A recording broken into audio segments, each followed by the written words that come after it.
We are back live. That's right. A lot of people upset that I took vacation last week. They are. A lot of people can't live without me. I understand it.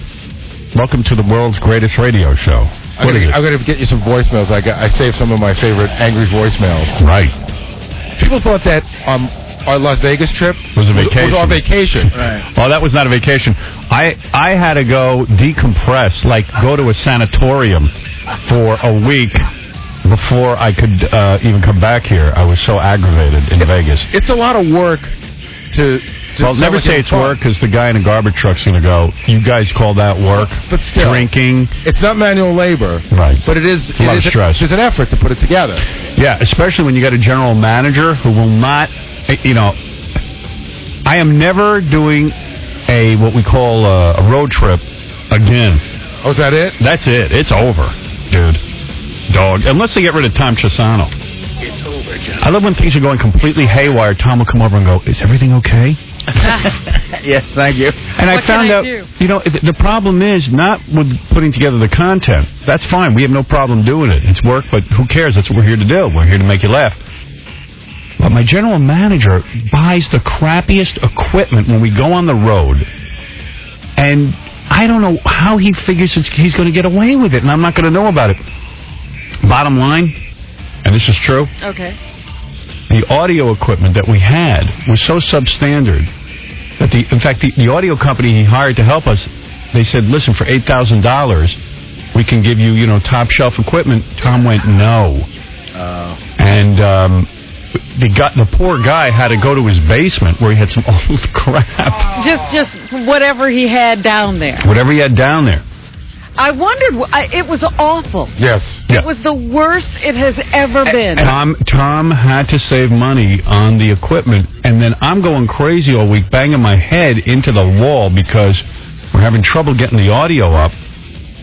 And I just couldn't believe it. I was like, well, I'm not doing any more trips. Yeah, if he can't afford it, we shouldn't leave the studio. Well, his bottom line is he's got to make money on the trip, which is good, but at what cost? Yeah, exactly. Sometimes you got to spend a little bit. And I know he never sees it this way. He's going to come in and tell you some other cock and bull story, but that's the bottom line. I have never I couldn't hear anything. I know. The audience couldn't hear anything. No.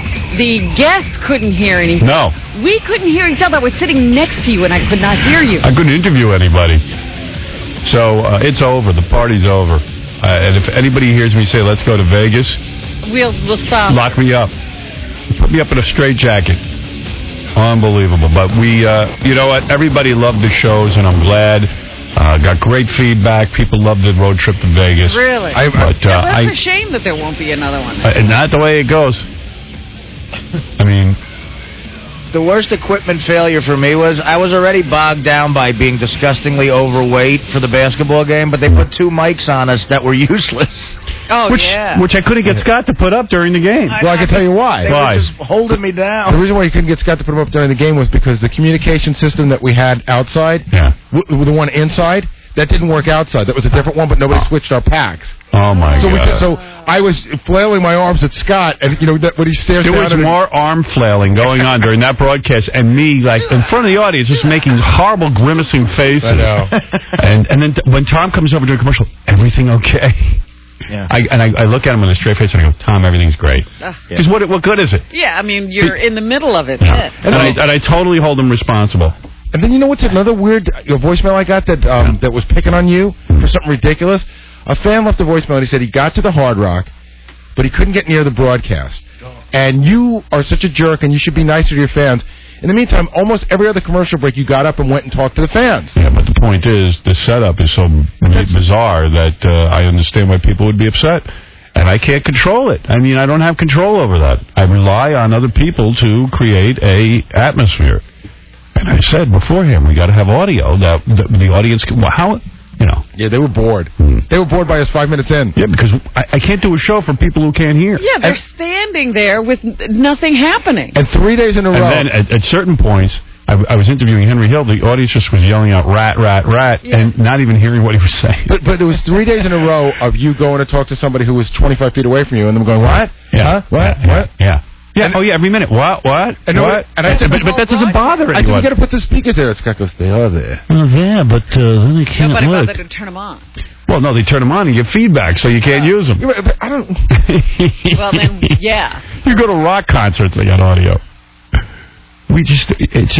I blame Tom. I hold him totally responsible. See, I don't know that I blame Tom so much. I do. blame our engineering department. Well, Big but time. Tom has seen us do this 2 times in the past. Well, that's true. I've sat and told him that the broadcasts don't sound right. He's got to handle this. I don't know how to do it.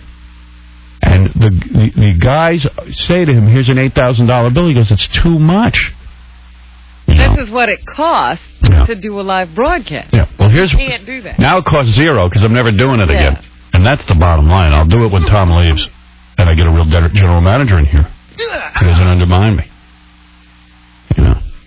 All he wants is for you to do the road trip, and then he tortures you. He tortures all of us. He thinks because I have a nice room, I'm okay. Yeah. I don't care about the room. You could stick me in a goddamn box. Just make the broadcast sound good. And that'll be my reward. Yeah, When you sit there for several hours wondering what you're doing. Yeah, and I saw your pool table in the room. Looked like you got a lot of use out of it. Yeah, I needed that. I got the Frank Sinatra treatment in Vegas. But the shows ultimately came off well, and tonight they air on E. You'll get to see. Yeah, I've been waiting since we left for tomorrow night, because tomorrow night Artie plays basketball, and I thought that was one of the most amazing things I've ever seen. Yeah. I'm just going to watch the first 18 minutes of that. Lee, you're on the air. Yeah, hey, all right. There was some cool shows there in Vegas. I went out there, but one minor quibble. It's kind of difficult to hear in the casino there because of the den. Yeah. Well, I mean, you can't have a casino open with us doing a broadcast and not have the live audience hear us. Right. Right. So I decided early on to discard that thought that I would somehow broadcast to the people in the casino. Yeah, we had to pretend they weren't there. Yeah, I had to pretend they weren't there, and I had to, make sure that the people at home got a good broadcast. Right. That was my decision, but, I wasn't going to sit there and attempt to fix the equipment once I hit the stage. Yeah. Hey, Howard, what does the guy do? I moved to Oklahoma. I can't hear the show anymore. Yeah, well, you know what? This show would have been on in every city in the country if not for, I guess, our FCC problems years ago. And it's so ridiculous. They put together an ad campaign saying, times have changed. And any television you watch, I mean, I'm talking about network television and music and film. Yeah, it's all out there. It's all out there, but they're still blaming Howard Stern for every problem in the world, and it's just bizarre. So Oklahoma probably thinks, some program director says, hey, I can't take the controversy. Right. Yeah, I can't imagine what we could be doing now that isn't being done by everybody. Yeah, exactly. There's so many Howard Stern imitators, I can't imagine that it would be wrong to have us on in Oklahoma. Yeah, if you could put me on hold for the rest of the show, I'd be grateful. I certainly will do that. Thank you, sir. All right. Wow. That's what you want. I hope I do a good show. Wow. That's dedication. Mm. Yeah, Pat, you're on the air. Hey, how's it going? Yeah, sorry about your problems with the air, but just blame Tom. But anyways, I was out in Vegas for the basketball game, and already played good, but I'd rather talk about Beth. You saw Beth? Yes, I did. Ah. And she saw me. And? She wanted you? Did she? Couldn't take her eyes off of me. I got to tell you, dude, it was difficult to talk to her at the pool and not stare at her. It was difficult. Really? Because, I thought everyone was being kind of cool. We were. But, you guys are good actors. You're my boss. Believe me, if you weren't there, I'd have been salivating. Really? She looked great. Yeah. She looked tremendous. And she doesn't strut, She just looks great sitting there. Well, I'll tell you what. I can't wait to talk about the pool seat at the Hard Rock. It's funny, too, because there were a couple of guys that we work with I caught, just staring at Beth. You actually weren't one of them. No, I you were pretty good at it. Yeah, I mean, you're a leader, so guys, you can restrain yourself. No, guys we work with. I had to put up a wall early on. I got to tell you, I got to put up a wall because I could leer at her all day. That's funny. Plus, I sort of See, there like were a couple of people. I know there were a couple of people though who I work with who were pretty obvious about it. Made me a little uncomfortable. Really? Oh, come on, come on. You got to tell me. I don't want to say. Oh, come on. Who? Don't bring us all the No, way no, here and I'm then asking. drop us. Just mouth it again. Oh, yeah, well, first of all, that's a whole nother situation. Oh, dear. What's going on here? Are we just I going to know- be cryptic all morning? This is so broadcast. See, I know that John leers at her, but that's John. He's straight up about it. I don't even think John was that bad. I mean, I didn't see it this time, You but he got says he used has. to John's leering. John was busy taking off his sweaty socks at the pool. Oh. I'm into some bizarre scene when I go to Vegas where like Ronnie and Joe follow me everywhere. Yeah. And even when I go down to the pool, those guys park a chair like right like they. And do they have pool attire, or are they still... No, they're in their black. clothes. Black and jeans, it's just black a- shoes, and black T-shirt. Yeah, Ronnie would... How about my security team letting me get pummeled by that guy?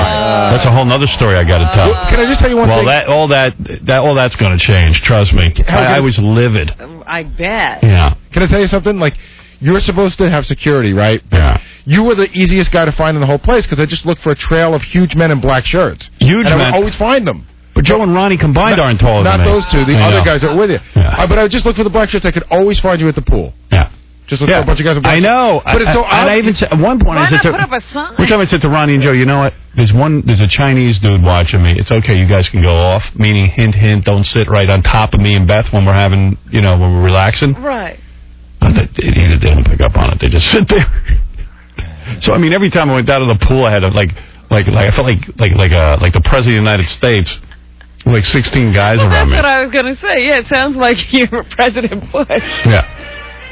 But if I didn't know... I spent my vacation, well, if you want to call it a vacation, my downtime in Vegas with Ronnie and Joe staring at me. And that was very comfortable. Although, remember the one time you did try to walk around the pool? That took about 10 seconds before you bail on that. Right. Well, I tried. Oh, you left them and walked? Well, when I go to the pool at the Hard Rock, it's a great scene. Everyone's partying. It looks like spring break. It is cool there. So I said, man, I just want to go down there and sit down and hang out. Because what they do is they put me in a whole other section of the pool where I'm by myself. Right, you're not at the pool. Yeah, it's not fun, Are Cause you really near the pool, or are you up on that other level? I'm up on that other level, all the way back. You're in a tent about a mile away from the pool. I'm almost in my room. You're camping. Yeah, I'm in my bathtub. So I said, I'll just go down. Well, Jesus Christ, people start taking pictures. They're jumping on top of you. It's very nice. People are happy to see me, but you can't sit down there by the pool. Can't really relax. Holy cow, it gets crazy. So I don't know. There was some sort of overkill going on. Ronnie, Joe, the Chinese security guy. I never saw the Chinese. Just put the Chinese guy there, and everybody, because he seems to just sort of disappear a little bit. Uh-huh. How'd you end up doing gambling, Howard? Oh, I lost. I'll tell you what, though. What? My most fun was right when I was leaving Vegas. I went to Arizona after Vegas for vacation. Uh-huh. Went for like 3 days. As I'm leaving, I said, I love this craps. I just learned how to play craps. And I never even saw the craps table. I love this game, craps. But it wasn't that much fun because I kept losing. I go down, and I'm looking for Artie, and there's a whole thing, too, because they have to section off a special table for us because like 10,000 people want to play. I said, screw this. I'm going to go down and play with a bunch of guys. Like guys in the casino. The People. Not Artie. So I sit there, I get there, and there's this guy who looked like the scariest mother effer you ever saw. He's rolling the dice. It looks like he's down on his last penny. Put down some dough. Not a lot of money, because I don't know what I'm doing with craps. Right. I put down some money. This guy rolled for over a half hour. It's always fun. Hitting numbers and money coming in. You're winning? For that round, I won like $1,000. Wow. Like betting $5. So you can imagine what kind of roll this was. I'm telling you. You see, I came in the middle of it, And and he won. I won like $400. I was there halfway through the guy's roll. Yeah. Wow. It was like Monopoly. You put some money down on this table You're all over, gonna make some money. and money just starts rolling in. Like, holy cow. Well, how in the heck, where does it end? You got to let me teach you how to play craps. Oh, please. You know what? I have to say, That's our Artie, ticket out of here. Artie actually won me money. Yeah, thank you, Robin. That's right. Doing what? I was, that last night we were there, that Friday night, Yeah. or whatever, Thursday night, I went down, we all were hanging out together, and then you guys went down to play, and we stayed at that show. And then I came down. You guys had already gone. Artie had just lost his last chip. Yeah, this is what happened. I lost all my money. Right. Yeah, Artie was cleaned out. Right. And I happened to still have the chips from when we had High Pitch Eric and Beetlejuice play first, and I had like $200 worth of chips. So I handed them to Artie and said, no, play these. I got to get rid of them anyway. Artie sat down and immediately made me $800. Wow. Yeah.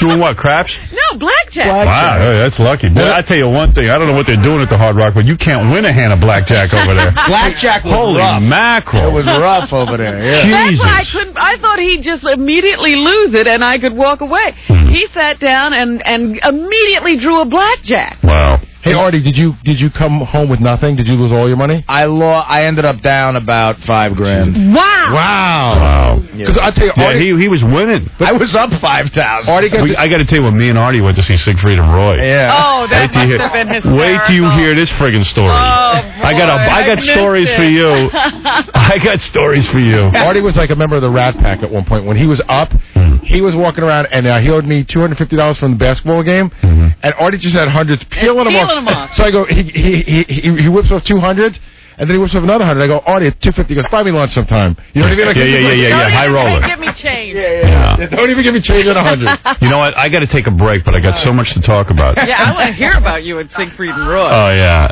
And you got to tell the story. Oh, yeah. Sorry, bro? Thanks a lot, man. Okay, hey, later. What story does Gary have to tell? I just want to thank Gary for hiding his leering of Beth. I didn't even notice you were leering. I was in my mind. I was like Jimmy Carter. I was lusting after in my heart. I was pretty sure on the plane ride down guys were leering, but Beth was the only Well, how chick. did you manage that? Because she's so close and you're there for hours. I don't know. I should have locked her in the room. The thing with her is like there's nothing to be like. I could cut her out of my leering if she made me angry. Like if she was strutting around acting like a slut or something, I'd be like, she's just one of those. But she's so damn nice. But it's weird going out with a hot chick like this because, like she went into the park yesterday, and then when she comes back, there's stories of 50 guys who try to pick her up. Oh yeah. And then yeah, that's nuts, right? I mean, Yeah. Every step is another pickup. Yeah. What are the just guys in general? There's all sorts of things. Yeah, just like she was with the dog, and like the guy sits down next to her on the bench. She goes, "Excuse me, are you?" He said, "This dude who looked like Brad Pitt comes over." Wow. And like he goes, That's a little bit of competition. Yeah. I said, well, why don't you go with him? Are you crazy? He's no fun. I might go with Brad Pitt. Yeah, he's stupid. Yeah, but you could stand it for a minute. Yeah. He's like, are you available? Oh. Guys say the stupidest things Yeah. when they're with a pretty girl. They can't help it. They just get real dumb. It doesn't help with the dog because the dog's the Andre. Oh, what a nice dog. Are you available? Right. But then they have to do that stupid thing. Yeah. Did you watch that movie, The Real Cancun? Not yet, no. Because that's what they do is everyone's mic'd, and the guys get drunk, and they just try to pick up girls, and, they don't realize that they're mic'd, and it's just really funny. Oh, good. Yeah, I got to watch They that. lay down all their crap lines. I heard X-Men. that didn't make any money, that new No. The Real Cancun or something. It turns out the real Cancun didn't make money, like $2 million, but X-Men was the fourth largest opener here in the United States, and worldwide made $150 million the first Already? weekend. $150 million. Wow. Wow, there you go. $86 million in the States. But they did something unusual. They opened it in Europe and here at the same time. Yeah, I know that when Rebecca was here, she was like, it was opening in 80-something countries. That's all right. At once. So it made $150 million. And it's a good movie. You haven't seen it yet. I haven't seen it yet. Terrific. Really, really well done for, one of those kind of superhero movies. Yeah. It's just top-notch. I was just watching Spider-Man again this weekend. I think Rebecca's calling in this morning, or am I wrong about that? She was gonna, and they didn't call me back. Probably, movie's that too big. movie's too big. They were like, we really don't need. to do this anymore. On Wednesday, they wanted her to call in. By Friday, they're like, You know what? We don't need you. You guys suck. You little bitch. Old dirty bastards coming in? Well, I got to talk to you about that too. Don't count on it. You know what? Dirt dog? He's got so much stuff going on. Yeah. I heard that he can't leave the house till a certain time for some reason, but he's got to be at some class. So his window of opportunity is supposed to be from like 8:30 to 9. And I told him, if you get here after like 8:35, don't come. Right. Okay, so let's see if he shows up. But they have a whole bunch of stories where he can't go and where he has to be next. Yeah, we gotta Wait, get- he's we- under... Close he's supervision. he's probably got an ankle bracelet. I don't know No what's kidding. going on. Track him. All right, listen, we got to take a break. There's tons to talk about. When we get back, let's reconvene. But right after these words, I'll read the email, some of which is devoted to The fact that we shouldn't take a vacation, which I think is a very nice compliment, by the way. I don't take offense at that. I think it's great that people in my audience don't want me to leave. They love me so much. And Lord knows I need to be loved. Constantly. All right, just a couple of quick things, because this is some of the mail I received while I was gone and some articles and things. But I got this guy who forwarded this to me, I guess from the AintItCoolNews.com website, that this guy saw Matrix 2. And, you know, everyone's talking about X-Men and how well it did. It was a great movie. I saw it. I loved it. But the next big movie, evidently, is Matrix 2, because this guy says it is totally ass-kicking great movie. Like the guy, I mean, I know it's one guy's review, but somehow he got to see it early. I wish I was one of these people. Well, this is the exciting movie season, so I'm looking for some blockbusters. And I'll read you this thing. Jim Jamity Jesus Krispy Kreme Christ. Wow. On a twat rocket. This movie blew me apart and put me back together. Well, that's what the first one did, so I'm hoping. Only after I got put back, I felt like I had 13 penises. Wow. And they all got orally pleased by a surfer chick. I'm cleaning this up. Wow, surfer chick. With 26 heads. Oh, my. That's some movie. I will see this movie 10 times, and if I see Star Wars George or that gay Batman, I don't know what the hell. Evidently, he's very excited about this Matrix. I don't like him implying Batman's gay, though. No. He means the guy who made it. He's trying to say the guy who made it, but it was a gay Batman. I don't know if the guy who made it is gay, but I don't know either. It seemed very gay. How could that come out of a straight head? Yeah. 2 thumbs and 13 penises up. He says it's a great movie. All right, I'm looking forward to that, because that's the end of May, I think, that comes out. And then he, I wonder, though, if that will be bigger than X-Men. I have a feeling it might be. It might be. I mean, because The Matrix just kicked butt. This guy says it was worth the 4-year wait for the sequel. And then he actually outlines the entire plot of the movie, which I didn't read. Don't do that. Yeah, I don't want to see that. Don't ruin it for yourself. I want to thank the Washington Times for... Is that still a Mooney paper? I don't know if the Moonies still own it, but I got to tell you, they're right on. They were outraged about the latest FCC fines coming down the pike and the sort of attacks on me. They say, let the private sector work things out rather than encourage restrictions on free speech. Thank you. And Mr. Stern sticks to terms and descriptions of things that can be found in a regular dictionary. And while some people might disagree with the subject matter, his program pales in comparison to the regular fare easily accessible on cable and elsewhere. Thank you. Moreover, Mr. Stern provides refreshing honesty and insight into the perhaps embarrassing for some sexual thoughts and habits of modern American men. The best way for the public to silence Howard Stern, a voice, if they find it offensive, is to turn the dial. If the FCC needs something to do, perhaps it might work harder to deregulate the airwaves instead of censoring them. Washington Times, great newspaper. I'm going to have to start reading them. I'm endorsing them. Pick up a Washington Times if you're in the Washington area. Okay, I came across, someone sent me this too, a video clip of this black woman beating up this guy, this black guy. It is the funniest friggin' thing I ever saw. I feel bad for the black guy. Gets his ass totally kicked. I mean, she's really doing it? She's really kicking his butt? I want to play it for you. You have to see it. And it's the saddest tape, too, because her children, little children, are watching while she beats this man. I mean, what's she beating him for? I mean, you don't see the beginning of the fight. Maybe I don't know. He deserved it. I don't know if this guy is her son, an older son, or her husband, or I can't tell what's going on. Oh, you just see the fight. It's grainy. The footage is in black and white, and I guess some amateur video dudes were videotaping it. And I saw it on the web. Are they outside? Yeah, outside. And the guy holding the video camera is like just laughing. Oh, that sounds hilarious. This broad must weigh, I don't know, 300 pounds, and she's just beating the crap out of this guy. How big is the guy? Is he like a little guy? Yeah, well, yeah, I guess. It's hard to tell. It's hard to tell what's going on, but she's wearing tight, stretch shorts. Oh, shorts? Yeah, like you know those workout shorts? Oh, stop. What is she doing in workout clothes? It's not fun. No, but it's not fun. It's just so real. You can tell it's obviously real. It's not some fake thing. Right. Somebody just came upon a good fight. It's pretty funny. I'm dying to see that now. At one point, the woman stops beating the crap out of this guy to ask her daughter politely not to disturb her when she's in the middle of something. I mean, there is some etiquette. Don't bother me now. And she goes, honey, I can't talk to you right now. I'm in the middle of something. I'll be with you in a moment. I'm beating up Daddy. I want to give out the address, but it's one of those long, weird addresses. Don't do that. You don't want me to give it out? No, not until I see it. Get it for me during the break. All right, I'll give it out later in the show. You've never seen anything like this. Oh, my Just make bum fights look like amateur hour. Right. Yeah. Here's a sad one. My husband, Brian, and I listen to your show every day on the way to work. We love it. Last Friday night, my husband and I were attacked, and my husband's now in a coma. Oh. I've instructed the nurses to play your show in the morning for him, so I was hoping that I could get you to say hi to him in hopes that he hears you. And I know this is legitimate because she sent me the newspaper article about her and her husband. I'm not asking for money. I'm just asking you that you say a few words to my husband on the air. I just wish I could be in the hospital when she says to the nurses, listen, I need you to keep the Howard Stern show on the radio. Every morning. Every morning. That's part of his orders.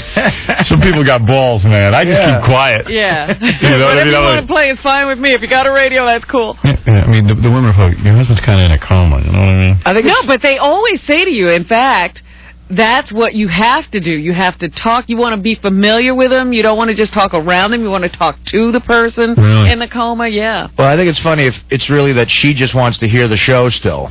She doesn't want to miss it. I'm not asking for money. I'm just asking that you say a few words to my husband on the air. His name is Brian Morsberg. Well, you know what this reminds me of? I read you that story about Bryan Adams. Yes. Where they took this girl who had been in a coma for months. They wheeled her into the Bryan Adams concert. He starts playing. She wakes up and says, Mommy, for the first time. If they want to wheel Brian Morsberg in here, I would absolutely approve of that. All right. I will, and if he wakes up and says, Mommy. To you. To me. I've also attached the link to the news article. Even if you don't say anything on the air to Brian, please pray for him. We are praying for him, and he's a fan, a super fan. And Brian, we hope that... Brian, wake up. Wake up, buddy. Come on. We miss you. We love you. We can't afford to have any fans go under. That's right. We need everyone. How about those pictures... Yeah, that's right. How about those pictures while we were on vacation of Catherine Zeta-Jones pregnant, smoking a cigarette, topless? Great. Did you see those? Oh, my effing God. I was like, there you go. What a train wreck. I didn't know what was more upsetting. Like, on one level, people secretly snapping pictures of a woman topless on her balcony, at her home. And she's pregnant. Right. Or the fact that she's married to Michael Douglas, or the fact that she used to be hot and now her boobs are down to her waist. Yeah, why is she topless? Or the fact that she's pregnant and smoking. That is just sickening. I know. That is the most selfish, why disgusting... don't have a baby?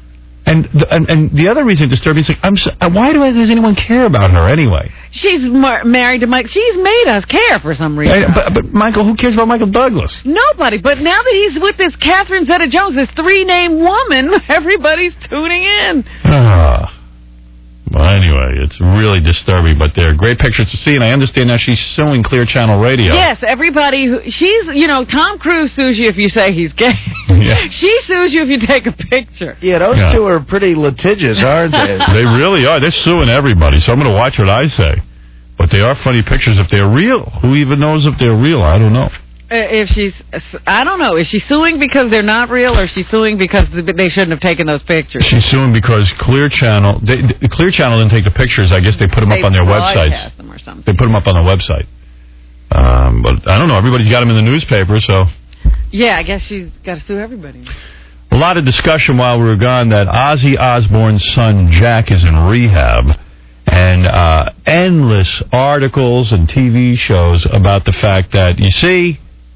This is not a good family. A year ago, Ozzy was the best family in the world because even though they use dirty words, they're honest and they're open with their kids. And they're with each other all the time. Dan Quayle was for them. He says you could see it's a strong family. Everybody. They went to the White House. Now's the backlash because the kid's in rehab. Let me tell you something about rehabbing kids. I'm no expert on the subject. In fact, I'm not an expert on any subject, except for maybe radio. So what do you got to say? But I'll tell you something. I know some of the so-called best families in the world. Conservative, go to church with the kids, spend time at the ball game with the kids, what you would call the good family. And they got kids in rehab. To say that Ozzy and Sharon, what about their 2 kids that aren't in rehab? I mean... Yet. To say that they're bad parents or good parents based on the fact that their son's in rehab at 17 doesn't mean squat, because I could show you... Well, I have a feeling that if you're going to go by that criteria, if you wind up in rehab, you're a bad family. Must have been bad. Right. Then even those good families are bad. I guess. Who knows? But rehab is just rich kids' summer camp anyway. Don't worry about it. So anyway, I don't know about that. But what was Jack's problem? Drinking? I don't know. I guess drinking. And and everyone's like, well, they're too liberal, they're too lenient. And what about the ones that lock their kids? I saw an article in the paper today. Al Roker. Oh. Did you read that? No, I haven't. But Al's scary now. Yeah, I know. With that tummy tuck or whatever. Yeah, he is a scary man, and he's not happy. No, he is not a happy man. Well, evidently, I guess there's some article about his kid smoking pot in a car, and he called the school and got kids suspended. And he got his kid suspended? I think he did, yeah, something like that. Turned in his kid. You know what, I haven't read the whole story. What, you want me to read it to you? Yeah. Hold on. Because Al's supposed to be a good parent, isn't he? Well, I'm just saying, he's a bad parent because he's too controlling. I mean, don't bust your kid for pot. It's pretty bad when your kids bust you, but we're turning the table. You deal with it at home. Don't call the school. Listen to this. Hold on, I got to read this. This is from page 6, and again, who knows if there's any truth to it, but if there is, this is pretty screwed up. 3 students, including his own daughter, he turned in other people's kids. Have been suspended from Katona's Posh Harvey School in a pot smoking incident uncovered by Today weatherman Al Roker. Uncovered? On Wednesday, Courtney Roker, 15, and to Courtney, I'm so sorry, this is your dad, but was caught by the meteorologist with her older boyfriend, Rich, 19. Roker was really mad because Courtney isn't supposed to be seeing a guy that old, said one pal of Courtney's. So he asked her, what else is going on? Tell me everything. Now, according to friends, Courtney, in an effort to get her father off her back about the older boyfriend, told Roker that she and 2 of her classmates had smoked marijuana 2 weeks before in a car. Now, why would you do that? This kid's got to be crazy. I'm not going to say anything because she's a kid. Yeah, Roker called up the school and told them we had been on school grounds and were smoking pot and freaked out at the school, asking them what was going on at the school, if pot smoking was being allowed. We got called into the principal's office on Thursday and we were suspended. One student was suspended for the remainder of the school year, or so said, while Courtney and the other girl will be back in class after a week. One of the kids suspended with Courtney claims they never smoked the fragrant weed. We needed a ride to the train stop 2 weeks ago. Courtney and Rich offered us a ride. Rich was the one who lit up a joint in the car and smoked it all the way to the train stop with Courtney. The older boyfriend. Yeah, we didn't do anything. These kids claim they're getting drug tests this week to prove their point. Courtney told her dad about us because she wanted to get herself out of trouble, one of them said. Out of the blue, we're suspended. I have no idea why she did that. Let me ask you something. If you're in a car filled with marijuana, will it show up in your urine? I don't know. It's a good question. I don't see why not. Blood? You're breathing it in. I think so. I think it will, the kids are going to have positive drug tests. Who knows, though? Reeker. I mean, first of all, like if my kids told me they were smoking pot in the car, I wouldn't call the school. Yeah, what has the school got to do with that? Deal with your kid, right? Yeah, I mean, so they went and smoked. It's irrelevant where they smoke. Kids can smoke anywhere. He's got a kid who's dating a 19-year-old that he thinks is wrong. Well, she's doing that at home. He doesn't have control over there either. I know. Why not blame the school for that? Roker can't control his eating. I know. Yeah, maybe she should get an operation. If I was his daughter, I'd just say, hey, Dad, you can't even control your eating without a doctor stapling your entire stomach. What makes you think I'm in control? Right. What kind of example are you? You can't even control your eating on your own. You had to do a life-threatening operation. All I know is I heard him he was at the Kentucky Derby this weekend, and they talked to him about, what he's doing at the Derby, and I guess he's promoting some new show he's going to be on. And they said, well, the Derby's the greatest party. What do you like about the Derby? And he very sadly said, there's some kind of pie they make. I don't even know what kind of pie it is, but there's a pie that's synonymous with the Kentucky Derby. Poor Al, who can't eat anymore, says, I like the pie. He can eat a bite of it. Yeah. Said Al is so sad. He turned in his kid to the school and turned in other kids. Maybe he just wants to seem like a legitimate newsman, uncover a drug story. Yeah, look, great. I'm on a story. And what's with the school suspending kids without giving them a chance to defend themselves? No redress. Yeah, they didn't even get to tell their story. They were just suspended. On Al Roker's word. Al Roker's rep, Howard Rubenstein. How does he afford him? I guess he gets a lot of money. It was the right thing to do to complain to the school. I was doing what any concerned parent would do. I don't know. I don't think... I'm a concerned parent. I wouldn't sit and do that. I'd talk to my kid about it. I wouldn't bust other kids. I don't know, man. These kids just cause problems. Hey, do you get the theme from Gilligan's Island over there? We need to play that, by the way, this morning. The guy who composed the Gilligan Island theme died. Yeah, I heard that. He wrote it with the guy who wrote the show. Yes. Sherwood Schwartz. Yeah. Did he die on a huge estate? Because he had to make a bunch of money from that, man. George Weil, who wrote the theme to Gilligan's Island. He wrote a lot of things in television. Let's see. Let me read this. Directed music for singers, including Andy Williams, has died at the age of 87. He died Friday of leukemia. The Ballad of Gilligan's Island, which Weil wrote with the show's creator and producer, Sherwood Schwartz, became one of the most popular television songs. George Weil was born Bernard Weissman in New York City. What the hell is that? And he changes it all to George Weil? You could have changed your name from Bernard Weissman. Why George Weil? Why George? Yeah, that's a horrible name. You must have been real embarrassed to be Bernard Weissman. Weissman? He began playing piano professionally at clubs in the Catskills Mountain. Moved to Los Angeles in 1946 to write and conduct music for the Alan Young radio show. Whatever that was. Isn't that going to play Mr. Ed, Alan Young? He had a radio show? I didn't know that. See, I figure after my radio show, I'll get to do a talking horse show. There you go. That'd be great. Mr. Ed for you. Roker's Reefer Madness. Al Roker's one of those guys who got his stomach stapled, but he still looks fat. And he's only thinking about food. Well, that's the thing. You still got your memory. You can remember how great eating was. You can't eat anymore. Yeah. And he sounds very, very sad. He's not a happy man. Hey, Double A, you're on the air. Hey, Howard, what's going on, man? Hey, man. Welcome back. Thank you. Hey, those shows are awesome on the radio. I can't wait to watch them. They start tonight on E, right? They start tonight, and tomorrow night is the basketball game with Artie, which you must watch. Definitely looking forward to it. Listen, dude, I want to ask you a quick question. You were talking about pickup lines and stuff. What was the line that you used on Beth to, finally get her to, go out with you? Because I'm trying to pick up a hot chick myself, and... I told her fortune. I was spoofing on astrologers. I was at a dinner party and I was talking about how dumb they are. Like those guys who like Benji. What? I was telling my girlfriend that Benji worked for the psychic hotline. Yeah, one of the psychic hotlines. What is it? Let me find your microphone. I forget where you are. Where are you?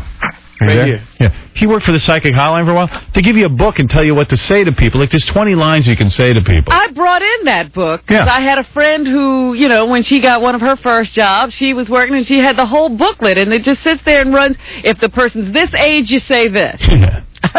So I mean, we were sitting there with a big dinner party and. This one girl was talking about how, she had a psychic reading and she couldn't believe it. I said, come on, you got to be kidding me. Meanwhile, I was stuffing my face with free food. I was so hungry. And Beth said I was pathetic. I mean, I was just sitting there, stuffing my eye because I wasn't there to pick up anyone. You see, that's, I think, the key to picking up a chick. You got to be not interested. You got to be not interested, in a way. I mean, I was literally starving. I'd come from Long Island. It was a typically horrible day in the life of Howard Stern. And someone told me there was a free meal. At Mercer Kitchen, which is one of the best restaurants. Why wouldn't you go? Why wouldn't I go? And I was stuffing myself full of free fish. And then I'm listening to this conversation. I'm thinking I'm going to get out of there. But I see, there's a hot broad at the table. Yeah. So you did notice Beth? Of course. Okay. I did not notice her. I didn't know whether you were that hungry. So I said to her, listen, And there was already a sea of guys trying to pick her up, but I said, listen, it's crazy what you guys are talking about. I said, here, I'm going to tell you your fortune. I took Beth's hand. I started to tell her a fortune. I said, and this is what I said to her. I said, all right, you're one way on the outside and another way on the inside, and people don't realize that. Wow. So the other girl at the table goes, stop this reading right now. You're messing with forces. Some chick at the table goes, forces? You don't screw with my friend. And Beth and I look at each other. Are you a moron? I said, I see an interesting man in your future. Well, of course that's going to happen. Yeah. How many men? Every day she meets somebody who's interested in her. And then I went, I see that there are two people in love with you. And that is going to be a difficult situation. Now, of course there's two people. There's probably 20 people. Yeah, you got the numbers too low. Yeah. So, I see you getting work as a model. Yeah, that started the conversation. Uh-huh. And then I guess, I don't know. So Double A, start reading fortune. Yeah, but here's the deal. She's a bartender, so it's like kind of hard to get a lot in because she's always constantly making drinks for other guys and whatnot. But Artie picked up a bartender. That's how he got Dana. She's hot. Artie what he did. What did you do? My line was, I'll take a Jack and water. You did. That was his first word to her. That's the first thing I ever said to Dana. And she still remembers. Well, she turned you down a bunch of times. But how did you ask her out? You know what? I just was persistent. I broke her down, man. He did. So, wait a minute. He kept going back to the bar. He became friendly, so like he was a familiar face. Yeah, Double A, yeah, that's a good move because it doesn't look like you're stalking. Oh, yeah, You're there for a reason. I do the same thing. I go there constantly, like on a weekly basis. I'm always tipping her really well and all that stuff. You know, I even use the name drop. I'm like, hey, I'm good friends with Howard Stern. You know? Good. That's good. That's what Artie did. Yeah, exactly. And so have you made the move to ask her out yet? Well, you know, I don't want to make it seem like, like they said, like stalking and stuff. So I'll just. Let's see how I can help you. Yeah, Double A, here's another move I used. Somehow try to get invited to Howard's private birthday party. Yeah, right. That worked. And With a then guest. you can invite her. Yeah, there you go. That was your first date. That's right. It was. Yeah. Double A, I've seen your moves. I think a good thing for you to do is just threaten to kill her, and then she has to be forced to go out with her. Take a gun and hold it to her head. Make a sign that says Double A with an arrow pointing to you. Exactly. Yeah. All right, I got to go, dude. All right, man. All right, later. That's hey, Double A. Carmelina, this is to you. Listen, me and you are going to Howard's birthday party. Good move. All right, I'll go out with you. All right, thanks, man. Yeah, That's how he does. Carmelina. Double A's great. Last year in Vegas, we missed him this year. He had signs that said Double A and an arrow pointing to his face. Oh, did he? I didn't even know he was there. Yeah, he was there last year. I would have brought him up. Oh, last year? Was he here this time? No, he didn't didn't. make it. Remember, he was looking begging for the free ticket. Oh, okay. All right, listen, I got to take a break. Coming in soon, Jim Carrey, Mark Wahlberg. Wow. Later this week, I'm so excited about this booking. I can't even begin to tell you. Johnny Knoxville and his cousin are going to be here. Our favorite new singer is going to be here? Our favorite new singer is here. And can't wait for that live performance that he's going to do for us. What's his name? We got to start promoting your new artist. Yeah. Roger Allen Wade. Yeah, Roger Allen Wade. Fred's right.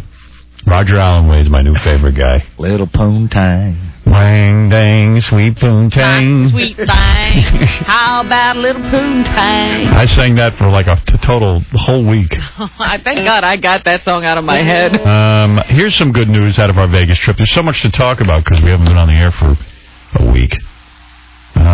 This is from Jonathan. Jonathan is the guy who was the guy who bet $100,000 and lost. If you remember, he needed life-saving medicine that cost $5,000 a clip. He needed the money, the $100,000, to stay alive. And we got this email from Jonathan, and I want to share it with you. I finally come down from the high. That was the Vegas trip. I had an amazing time. Everyone was so cool. I was curious when the Vegas specials will air on E, and that, of course, is starting tonight. Anyway, he says a friend of a friend of a friend works for a major pharmaceutical company. She told us of a little-known FDA guideline. Any drug that can be used in the treatment of a life-threatening illness but is not FDA approved for said illness must be provided by the maker at no cost to the patient if he or she meets certain financial guidelines. Oh. Sure enough, Centocor, the makers of Remicade, have a program, and we got the application for it Wednesday. It looks like I meet all the requirements. So we're having my doctors at Johns Hopkins fill it out. We don't know yet what's going to be happening, but we're pretty excited and hopeful that it will yield positive results. How wonderful. Right. So the Centocor, makers of Remicade, hopefully will provide this life-saving medication to Jonathan if he meets all the guidelines, and he says he does. So this is great. And that is a result of people hearing about it on the show that he found this? That's how he found it out. Also, that's wonderful. Also, he met a fan of the show, contacted him at the Hard Rock in Vegas while he was there. Turns out his sister has the same type of vasculitis, and they spoke for a while. They keep in touch, so they started their own little support group. He even found somebody he can talk to. That's right. So hopefully, and let's stay on top of this, that Jonathan meets all the qualifications, and Centocor, the company, can get that medication to him. Yeah. Told you X-Men had the biggest opening in movie history because it was $150 million. The fourth largest in the United States, but worldwide the largest movie opening. Yeah, it's surprising that it didn't break $100 million here. Pretty sure we'll see more X-Men. Oh, yeah. Kind of movies, spin-offs. Now we'll just flood the market with bad ones. Yeah, I'm working on a bad one. Triple X Women. Starring Star Jones, Aretha Franklin, and Oprah Winfrey. Oh, my. And they get their superpowers from pizza and French fries. And what can they do? Well, they themselves don't disappear, but they can make food disappear in the blink of an eye. Ah, that's what their superpower is. And their arch enemy? Stairmaster, Jack LaLanne, and self-control everywhere. There's somebody called self-control in there. Yeah. It's self-control, man. It's self-control, Oprah. Let's get them. By the way, there's an amazing story that happened over the weekend that was all over the news. I hate rock climbing. In fact, I was out in Arizona after our Vegas trip. That is an incredible story. I hate rock climbing. You don't know the story? I'll tell you in a minute. But I hate rock climbing? I went up one of those walls of fake rock climbing. Right. Was so bad at it. I mean, Robin, I see that and I go, why would anybody do that? I have pictures of me up rock climbing because Beth took them. I'm going to put them on the web. I got to see You got to see this thing. How high up did you go? You go about, I don't know how many 30 feet? I think a little more than 30. 40. Yeah. So scary. My 5-year-old did it Saturday night. Well, a kid can do it. They scurry up those things. They don't even know it. Did he get all the way up? Yeah. Oh. And he wasn't scared or anything. Can I tell you something, how horrible it all gets? I did it with another couple that I met at the resort. They had never done it. I lied. I told them I never did it. I've done it like 5 times. So you knew. I was never this bad at it. I'm telling you. I froze or something. Well, first of all, it was this German couple or something. Tovar, if you're listening. Tovar and Heidi. If you're listening, it's me, Howard. Oh, they sound Where cute. are they from? I mean, they don't live in Germany. They live in Florida now, but Germany or Sweden, one of those countries. It's a big difference. Yeah, Heidi's from Germany. I don't know where Tovar is from. I think Krypton. So Heidi must have done fine at the Rock Club. nice people, and it's very spiritual, and they give you a talk about getting in touch with yourself. Oh, this is supposed to do something for you. Yeah, confidence, tackling your worst fears. It's just like walking on coals, except climbing a mountain. Yeah. There's a lot of spiritual. They got to do something to get you to do. Right. Beth didn't do it. She knew enough. She goes, "You look so heartbreaking up on that rock." I go. I don't want to hear that. Oh. I don't want to hear that. Oh no! I got to see these pictures. But it's fake rock climbing, you know. Yeah, because it's that fake wall. It's not really. Is it outside even? Outside. It is outside. Yeah. Okay. There's the little steps on it already for you, right? Yeah, but there's levels of difficulty. No offense to your son. And he might have been on the easy wall for kids. He was on the baby. Yeah. I hope. So anyway, I get out there and I figure, okay, how hard could this be? Because you're harnessed even if you start to slip, so who cares? And are you the first to go? No. Tovar and Heidi went as a couple. And they were okay? Tovar could hardly get up to think. He got up. Heidi was scaling the wall like she was Spider-Woman. And I'm like, oh, God, the chicks are always good at it. And you know why chicks are good at rock climbing? Why? Because really the trick to rock climbing is using your legs. Guys try to use their upper bodies to pull themselves up. Women know not to do that because they don't have upper body strength like a man. So you're digging your fingers in, and you're trying to pull yourself up? Right. And it's never going to work. Meanwhile, my throat's getting dry, my mouth's dry, I'm nervous. I want to just go home.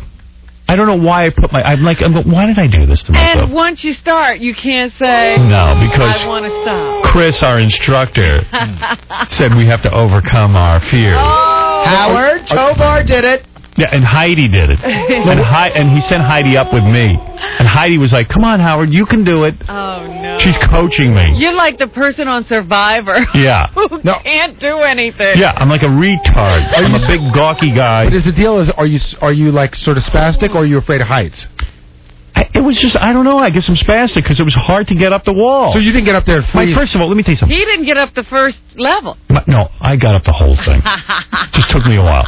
I did better than Tovar, by the way. You're one of those people, like in boot camp, it took you a little while to get over the wall. Yeah. The entire group watches you try to climb over that Exactly. It So, roots you on. first of all, I have size 14 shoes. They give you shoes to wear, rock climbing shoes.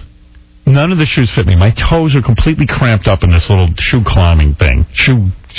Special shoe, rubber shoe. Your wall shoes. Yeah, my shoes. The whole time, you know me, they give you someone else's shoes to wear. I can't wear any socks because the shoes are too tight. I'm thinking, who else has had their feet in these things? Yeah, you're thinking of you're getting SARS. I'm thinking about my SARS. It's like bowling. Your feet. Yeah, I mean, at least bowling, you're wearing socks.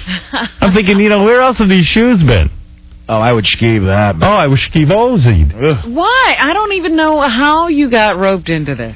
I roped myself into it. I got to say, it doesn't sound like you. Like, why would you want to go rock climbing? That looks like one of those things you would look at and go, that's dumb. No, because, first of all, I work out, so I think I can do anything. Meanwhile, my workout is for a 90-year-old. Get out. No, Come you on. run. I thought you had a real workout. No. Please. But I lift 30 pounds. I think I'm working. You can run 6 miles easy, right? Yeah. That's good. Not easy, but I can do it. Not up a wall. I can. That's on level ground. No, but I'm saying, like, you have some amount of athletic ability. Yes. You can run. Well, any idiot can run. I don't need athletic ability for that. Really? I mean, they usually say any idiot can climb. Yeah. Did you ever do it? Yeah, Robert, let's get you on a wall. You got to try Never. I would it. never. Let's put that on you. I got to tell you, if you want... Never. See, you might be good at it because you're a girl. I'm not doing it, though. See, if you want to ever see something really funny, I've tried to do it twice. Yeah. I have this horrible fear of heights. Yeah. I get about a third of the way up, I look down, I panic, and I jump right down. Well, that's the other thing. I mean, also, I don't trust the rope. I don't know these people. Who are they? Who's rigged this harness? Who's holding this? I don't know. Maybe the guy doesn't like my show. He's going to let me drop. I don't know. You didn't trust Chris and Tovar? No. So it's like a whole trust issue. You know what? I'm going to put my body through that again. But anyway, you had to see me. Do you really think he should be dealing with these issues at a gym? And I went myself.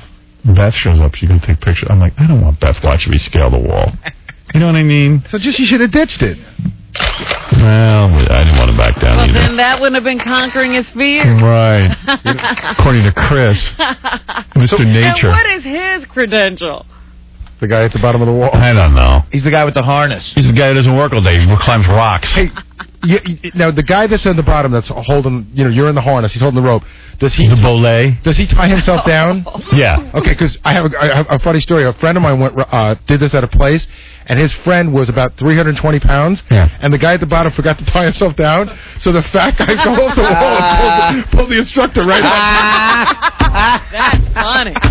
That's funny. Oh, And he said that they met in the middle, and they were just staring at each other. Yeah. That's hysterical. Well, anyway, this rock climbing should be outlawed because I don't mean the kind on a wall like I did. I'm talking about real rock climbing.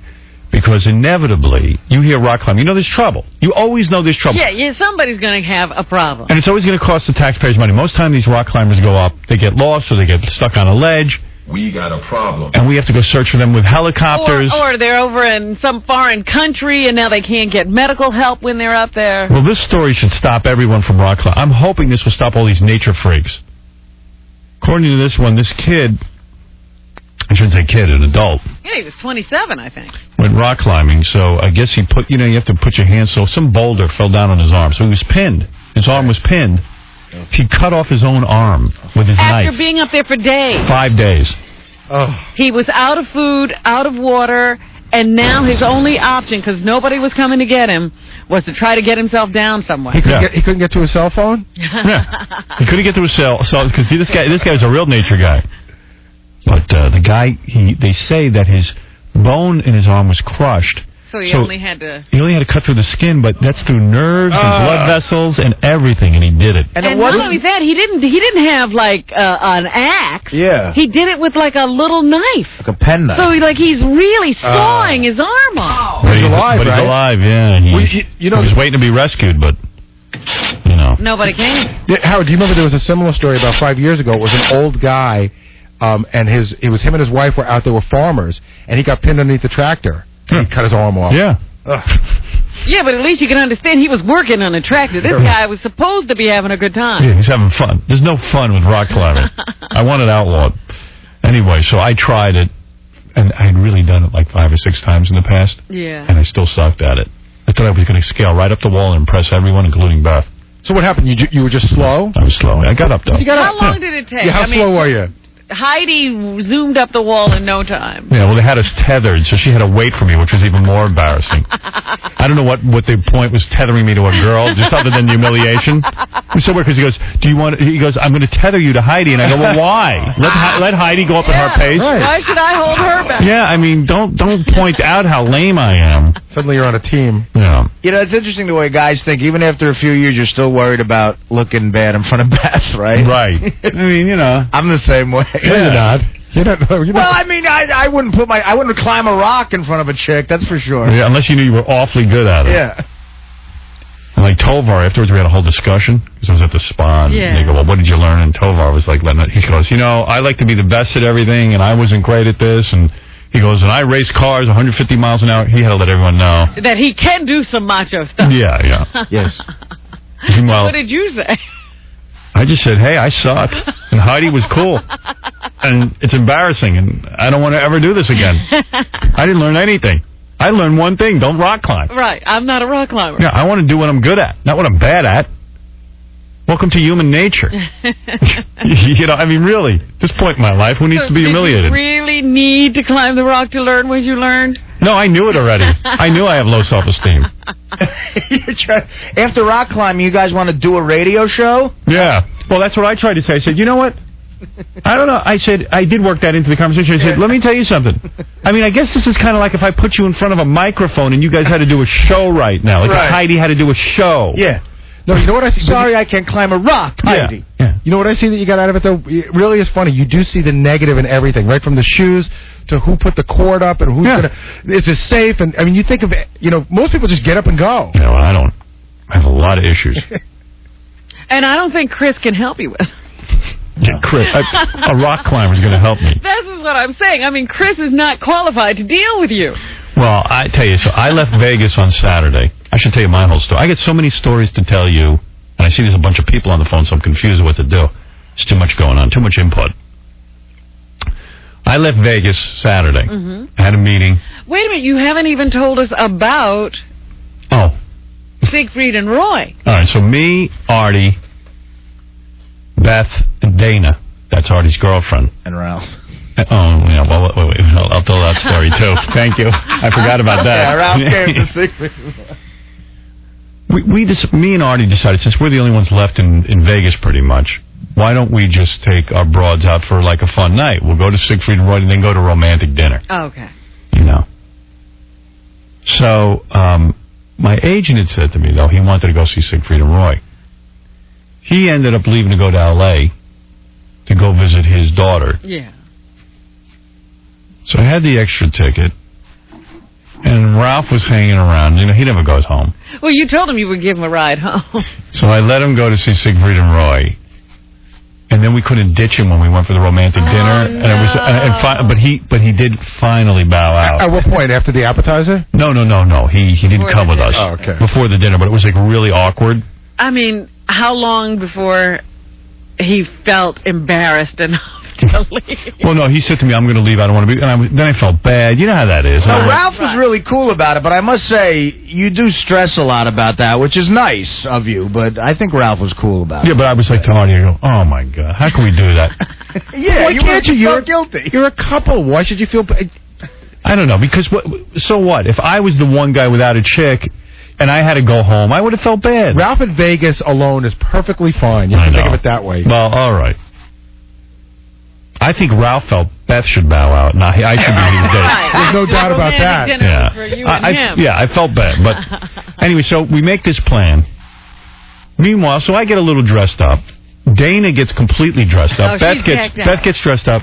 Artie shows up in Mr. Green Jean's farmer outfit. He still had that jacket? No, not that. He's wearing these horrible blue jeans. That were really like gross, with sneakers and like a bowling shirt. No. I didn't have a collared shirt because it's Vegas. I don't. Listen to this. So Dana went out. You know how chicks try to change their guys. Right. She went out and bought a shirt down at the Hard Rock, but she found one with a collar, but it was like one of those Hard Rock bowling shirts. Oh. So Artie, and it's like. What's wrong with his I'm jeans, thinking the whole time, and we're going to this restaurant called Picasso in Vegas. Yeah. I'm thinking the whole time, I don't think we're going to get in because Artie's dressed like literally like he's doing farm work. It can't be great for his chick's dressed up like she looks like she's going to the prom. She had a big flower on. And Artie doesn't even notice the discrepancy. Like he stands out. Look, Artie is so Jersey and such a rube. I can't even begin to tell you. So we go to this restaurant after Siegfried and Roy. We go to this restaurant, Picasso. They got actual Picassos hanging on the wall. It was nice. Wow. I said to him, it's a 5-star restaurant when we take these chicks. We get there. Artie's like, this is the best piece of beef I ever had. He sits down. That's lamb chop. Listen, he sits down. You know how they serve? And they let him in. They did let him in. I think only because he was with me. Well, yeah. They serve Artie like lamb chops. Yeah. He starts attacking the food and eating it even before we get the girls get their dishes. So the girls haven't got their food. Artie has no table manner. Dude, don't you know you're supposed to wait for the girls to start eating? No, why? I mean, they didn't get their food yet. You're just sitting there eating by yourself. Right. Attacking this lamb chop. Fork and a knife on the lamb chop, or did he just pick up a fork and the knife? Halfway through, I did realize that nobody was eating but you. Yeah. Yeah. I'm like, Artie's classless. Oh yeah.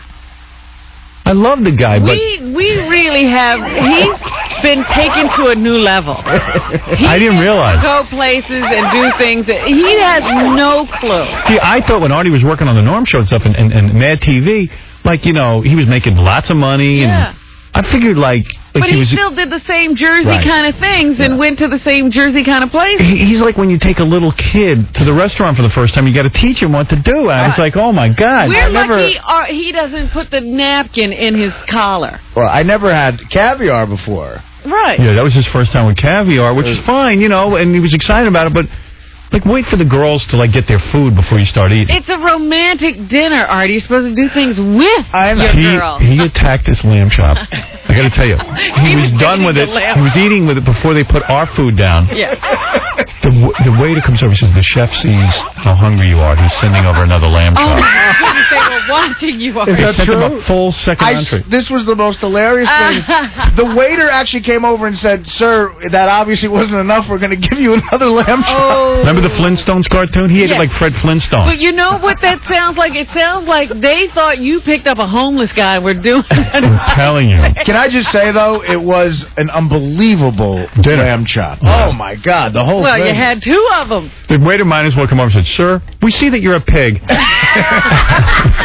That's what he did. Throwing you some more stuff. What does Dana do while Artie's eating the Brontosaurus burger? She looks like a girl who's in shock. Does she try to pretend it's not happening? Does she look the other way? I don't know that Dana knows all that much what's going on, but she certainly dresses the part and looks fantastic, and I think she's shell-shocked. I do. She might be, she might be a little shell-shocked. Oh. But it's unbelievable. In my defense, it was the end of a trip in Vegas.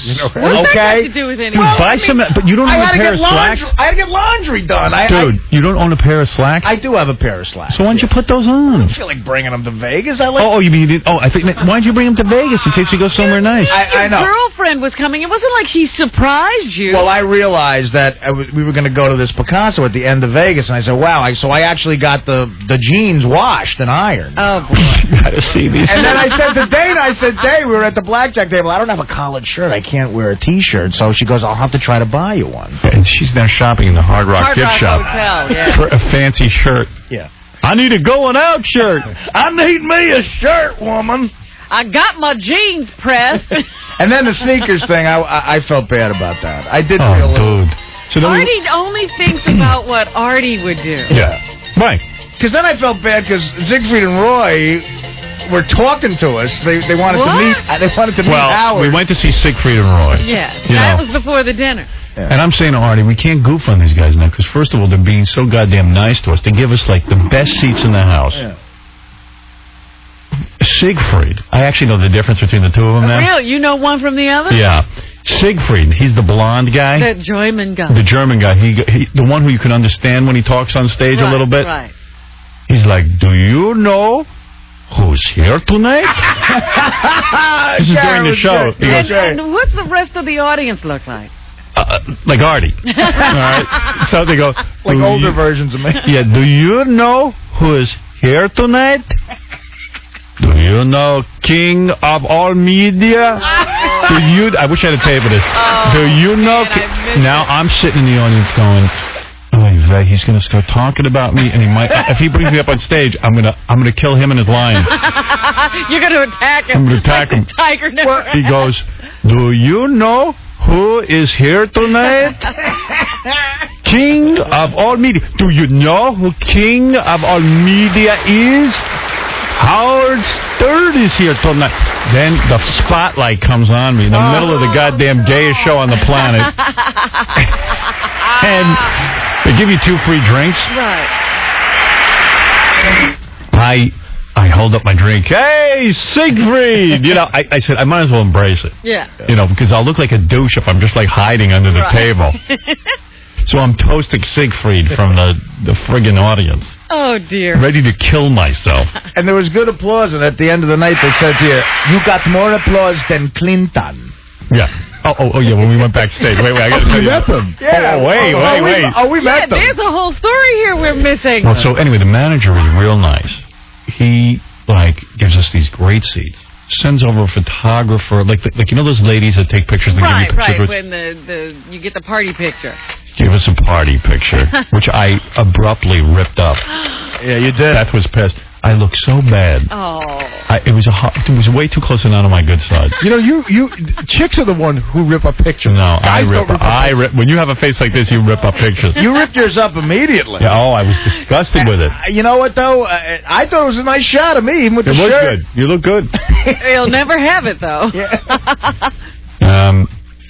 And the woman's even posing us like it's a prom. Uh-huh. Put your elbow on the table. Yeah, she knows how to get the best. Whatever. Anyway, so afterwards they go, "Please wait here because Siegfried and Roy want to meet you." Oh, so they keep you at the table? No, we go backstage. Oh, okay. They escort me, Artie, Dana, and Beth backstage. But you don't even tell us what you thought of the show. What am I going to say? I mean, these 2 guys come out. They have costume changes like chicks. Yeah. And did you see the cod piece? Yeah. That's the funniest. Do you know we've been doing this for 35 years? Yeah. And I'm like, you're kidding. You've been getting away with that? How'd that happen? You know what they do? They work the crowd. At one point, I think it's Roy. He goes into the crowd and goes, "Where are you from?" And they go, "New Jersey." He's like, "What exit?" They got material. They do. They do. Stuff like that. And the rest is them, pointing at a cage that doesn't have anything in it, and then smoke comes up, and then there's a lion in the cage. Right. Yeah. I mean, it's impressive. Yeah, I mean, it's fine. And a lot of people dancing around through all of this. Tons. Right. Tons. They do that rope trick, when you cut the rope and you tie it together. And there's a lot of sawing people in half. Yes. I mean, there's not one trick that you've never seen before. Whatever. So they were real nice to us. So I said to Artie during it, I go, I can't goof on these dudes because they're rolling out the red carpet for us. They're giving us free drinks. They're giving us, Now that's a shame. You should have bought your tickets. I know. So you could go. This is the dumbest thing I ever did. We go backstage.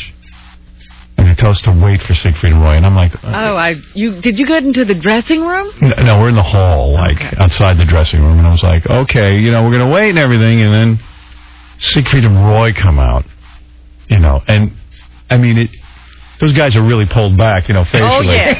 I mean, I don't think they remember what they look like. Yeah. And they were very nice to us. But then all of a sudden the manager goes, we want you to take pictures with Siegfried and Roy. So we're taking pictures. All right, cool. And they go, there's a big charity thing. We need you to sign some pink, what was it, pink rabbits? Yeah. A pink rabbit. Like stuffed animals. Yeah, and I went, all right, okay. Now So Now you're all tied in. all right, it's for charity. Okay. Then they go, we need you to take a picture with the pink rabbit to prove that you signed the pink. So now I'm like, this is getting gayer and gayer. Yeah. I mean, I'm signing pink rabbits and taking pictures with them. As for charity, we'd like you to make out with Siegfried. Now you're going to kiss a man. Yes. For charity. They were nice, like they saw Beth. They're like, you have good taste. I was like, you don't. They don't come out in the cod pieces. What are they wearing? I don't know. Well, Did you notice? yeah, So you could look. You were they were ignoring Artie. I was the famous one, so they put a lot of attention on me. They were dressed to the nines, which made me feel even more insecure about what I was I mean, were they like now in suits? I mean, you know what it was, Robin? I'm in like that outfit Howard just described, and these two guys look like Diana Ross. Oh no, feathers and boas. Yeah, I mean, they were really done up. The Siegfried said to me, "Who is your farmer friend? What the crops does he grow?" Is that Mr. Green Jeans? I think it's nice that you hang around with people who work with their hands. Come here, Siegfried. Have us some fun. Does Roy say anything? Roy was talking to me the whole time. I don't know one thing. One time he walks up and he goes, "Yeah, you know to go to and I go, "Yeah." And he went, and obviously he was asking me a question. And I wasn't going to say, I said to him at one point, "Can you repeat that?" And he went, blah, blah, blah, blah, blah. Even on stage, you don't know what they fucking Chinese. They kissed They kissed both of the girls on both of their cheeks, like really pronounced, like that European, like "come here," and they kiss them on each cheek. They were really nice to us, but we're taking pictures. And then all those dancers needed to take pictures too. Yeah. Because that's a big show. The other thing is they're both about like 5'2". I was going to ask, are they very short? Because up on the stage you can't really tell. Yeah, we could tell. They're short. Okay. I never could tell whether they were short or tall. Yeah. So they're these little men. I couldn't really evaluate. I was busy signing pink bunnies. The farmer doesn't need to sign the pink bunny. No pictures with the farmer. Leave the farmer out. This attractive girl is fine, but the farmer, no. We never take pictures with farmers. Dude, you need to go shopping. Hey, I'd like to publicly thank Picasso for the second lamb chop. It was great. If Artie had looked better, they wouldn't have sent out more food. You know what, man? You're right. Like, Artie, you want a little wine with dinner? He goes, "No, I'll just drink Jack Daniels." Yeah. Well, I don't drink wine. I like Jack Daniels. I mean, what do you want me to tell you? It's not possible to bring him that far that fast. Can I say something? You're not going to believe this, but I was self-conscious about that. Good. I noticed I that. was self-conscious. I noticed that I was a tad underdressed. I was self-conscious for you. But the food thing didn't bother you, that you were eating and... Artie, you're 35. Get a pair of slacks. I know, man. I have a pair of slacks. I just never bring anything to Vegas. But I don't understand. You invited your girlfriend. You knew you were going to be hanging out with her. Robin, everything you're saying makes complete sense. Yeah. He's not arguing with you. I think I didn't bring this up. You're right. It was a fun night, though. Oh, man. That's funny. Well, I'm glad you got to see Siegfried and Roy. Yeah. They were cool. Also got to see Stuttering John's toenails while I was out there by the pool. And I got to tell you something. They're not any better? Wow. Beth was throwing up. Everyone was just like, they're I thought he got pedicures. They're so long, they're bent over the toes. Yeah, they curl. They curl down, and it's just gnarly. And it's like, dude, you know what? It's not even funny. It's just not cool. You know, it was very difficult because you guys went to gamble, and I got to hang out with Beth and Dana and Melissa. And the rap with you was your toenails. And they were all hot, and they all started noticing my toenails. And well, why don't you just clip them? I know it's your what is it? No. I usually get pedicures. I forgot. And it just. But how could they grow that long? They were like shears.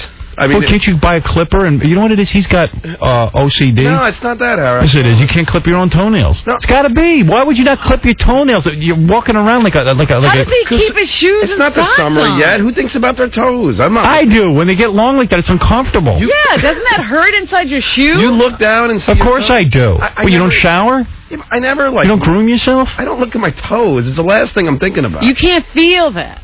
It was embarrassing. Can I just say something? I'm Your clearly... wife doesn't say something? Well, she saw them, and as soon as she saw them, she grabbed a toe clipper and started clipping. Well, why don't you grab a toe clipper? You're like a baby. I didn't see them. You're a goddamn baby. Look at yourself. What, the girls noticed it that bad? Get aware.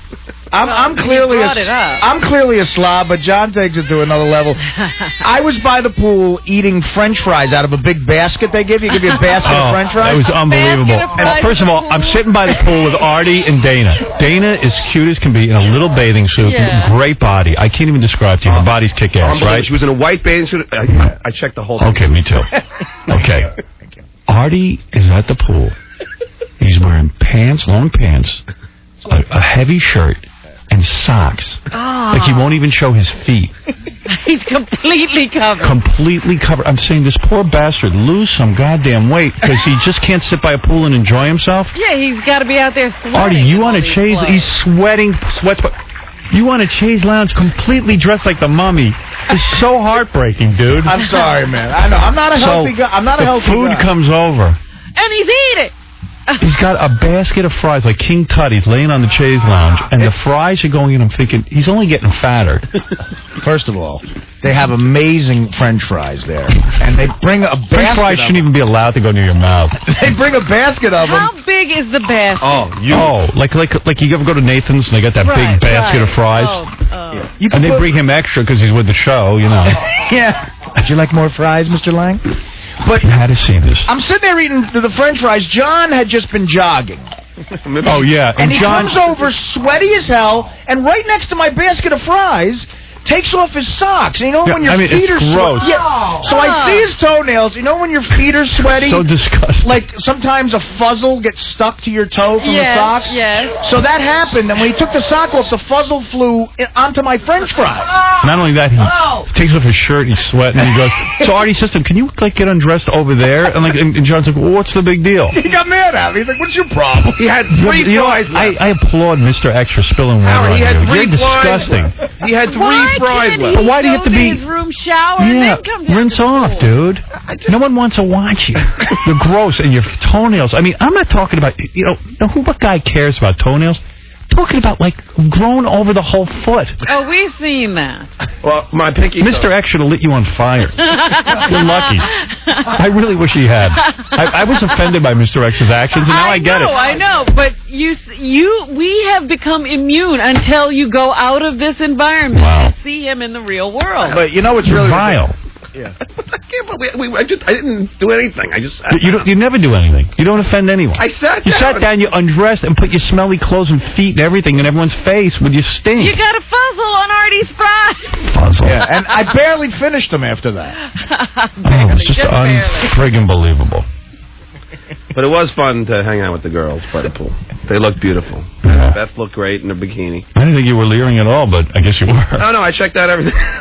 I said you've gotten used to John's lyrics. Yeah. You don't even notice it. I thought Dana caught me once because you know how you forget what you're looking at? And I was just like staring at her crotch for like... I look over Dana and I see this beautiful girl and I go, Artie's on top of her at night. And then I look at Beth and I go, I'm on top of her at night. I'm like... Yeah, but don't you think like Dana, do you think she is into Artie's look? It can't be, right? Artie, I think, Artie, you could get a long bathing suit. Yeah. Yeah, like those pants that go down to your knees. With like a Hawaiian shirt. And, even Belushi, I know that's your hero, did that. I mean, it wasn't even like... you know... Dude, you were wearing socks. You know what's tragic about it for me was I was an athlete when I was younger, and I just had a horrible time in my 20s and gained a lot of weight. And but everyone knows... What's wrong with your feet? Yeah, are your feet odd? My feet... No. Are you sweating, wearing socks? I actually have beautiful feet. So why didn't you show them? Because I don't Get a little air on them. Give us a thrill. He was like the mummy by the pool. You had to see. I wish I had a picture. And then he's got that tons of chest hair coming out of the shirt. You see the chest hair's bubbling over. I do have a lot of chest hair. Hey, that's masculine. Which Dana finds sexy. Which is going gray. You couldn't even see your chains, Artie. You notice that? I couldn't see his big chains and cross. Howard, you notice that? Like chest hair is so long and hairy, but it's going gray. Some of them it is. I got sticking out of the flannel. I got gray chest hair. How about the pool scene at the Hard Rock Hotel? What they do is they have the strippers. They give them free passes to hang out by the pool. What it is? There were so many hot chicks. That's why I wanted to go down and hang out by the pool, but it was a madhouse. Because there was one day, I know. Did you hear that morning? Well, you were on the other side of the hotel, I think. But there was one morning that must have been a bunch of wild girls there, and they were screaming out their windows. No. And you open the door, and you see these chicks in cowboy hats just screaming and I guess threatening to flash. Oh, really? So every door on that side of the hotel opened. I don't know. I was down by the pool. I look up and I see this like naked guy rubbing up against the window because you could see into all the windows. And then Ralph calls me and goes, "Hey, you see me? I'm naked." That was Ralph. Oh, my God. I was like, oh, man. Funny. I got to say, we got to give the Hard Rock props. That pool scene, first of all, they have fantastic. Well, it is swim up an blackjack. incredible pool. Yeah, Did you swim up and play blackjack? I did. I played some craps outside. How could you swim up when you were not even in a bathing suit? Well, I mean, I played there, but other people were swimming up. He didn't swim up. Yeah, right. Swim up.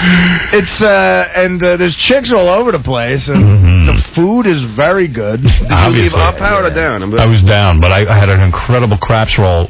I was telling Artie, that was the best roll. Artie and I were at a table with these But, dudes. you know, you're getting to be like those gamblers talking about the incredible roll, but ultimately you lost. No, I lost.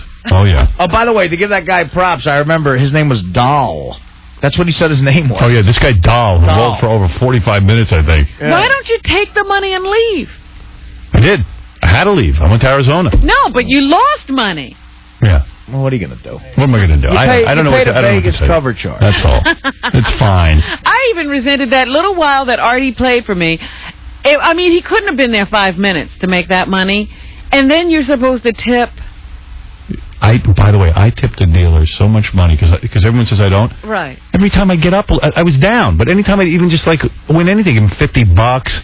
Because everyone's saying, yeah, but I'm like, I don't get that concept. They just raped me. Right. Now I got to come up with $50. You a dime when you lose. Yeah. If you lose, you shouldn't have to do that.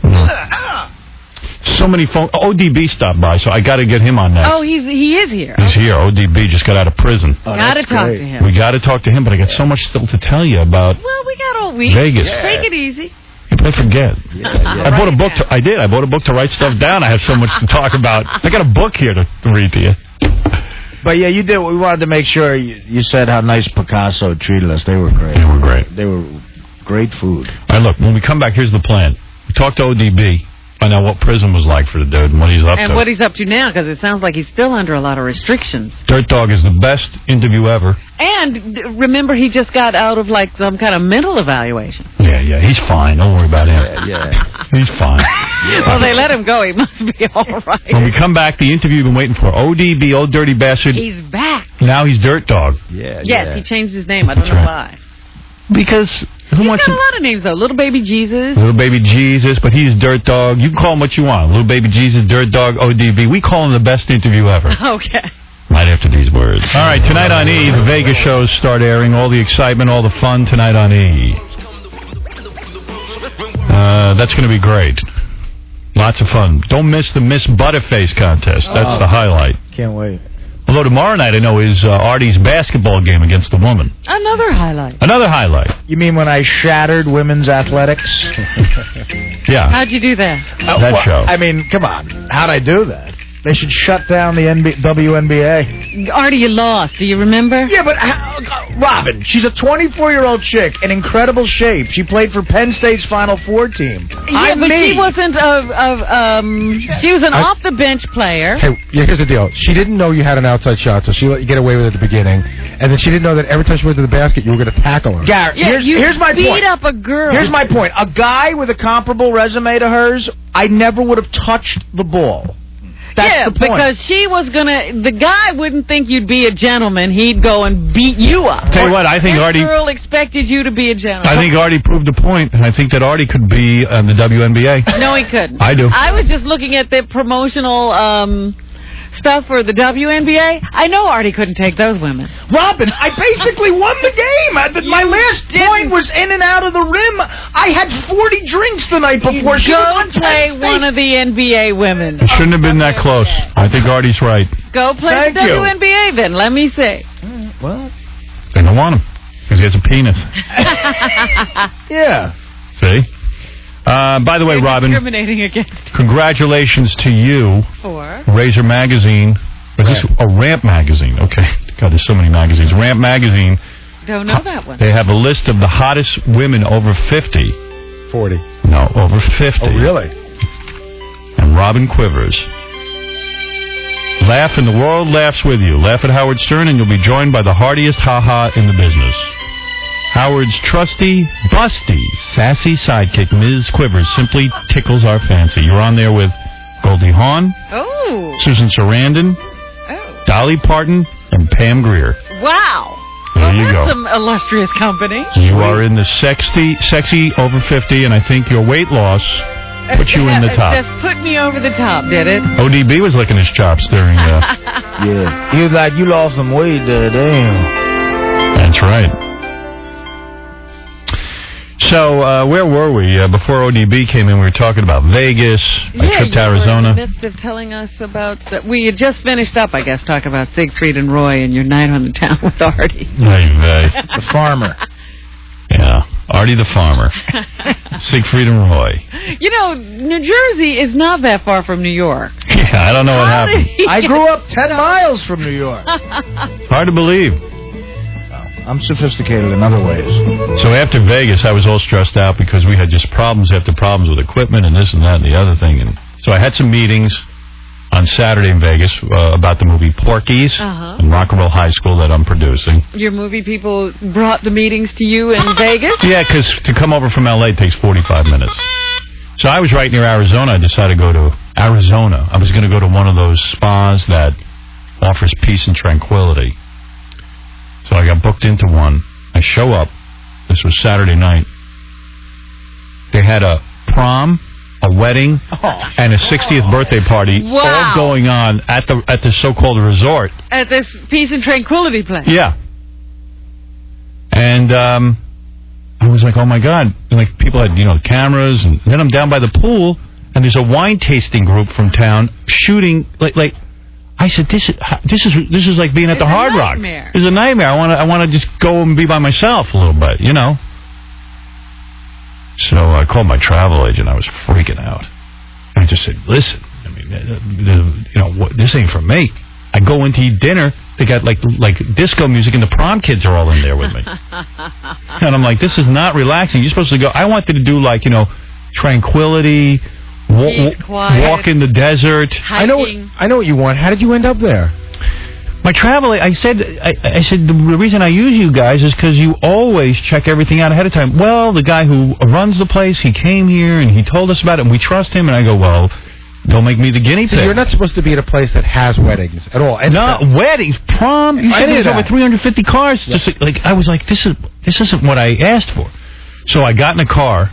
I went to I traveled 2 hours by car to another place I knew of that I'd been at before. It was great. Yeah. Got there Sunday morning, did the hiking in the desert. I love Arizona. Arizona's a great state. Ever since I'm a little kid, I've wanted to live in Arizona, and I don't even know why. Maybe I saw it in a movie or something, like a Western. What you saw as a kid. I always had this thing for Arizona.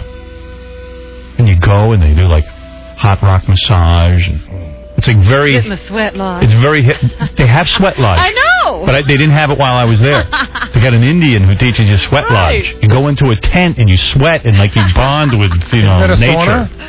No. It's outside. They build it. It's an outside sauna in a tent. Yeah. Exactly. I mean, come on. They keep trying to... Even I like the hot stone therapy, but it's just rocks on your back. It's reinventing the wheel. Exactly. But you know what? Whatever it is, it helps me because I get to relax. Do you get the massage thing?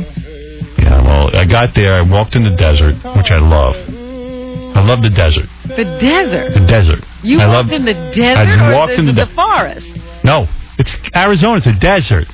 But is it up there where the forest is, or are you actually in sand? Desert. You know what a desert is? Yes, I have seen that on TV. It's where I was. Sand and cactus.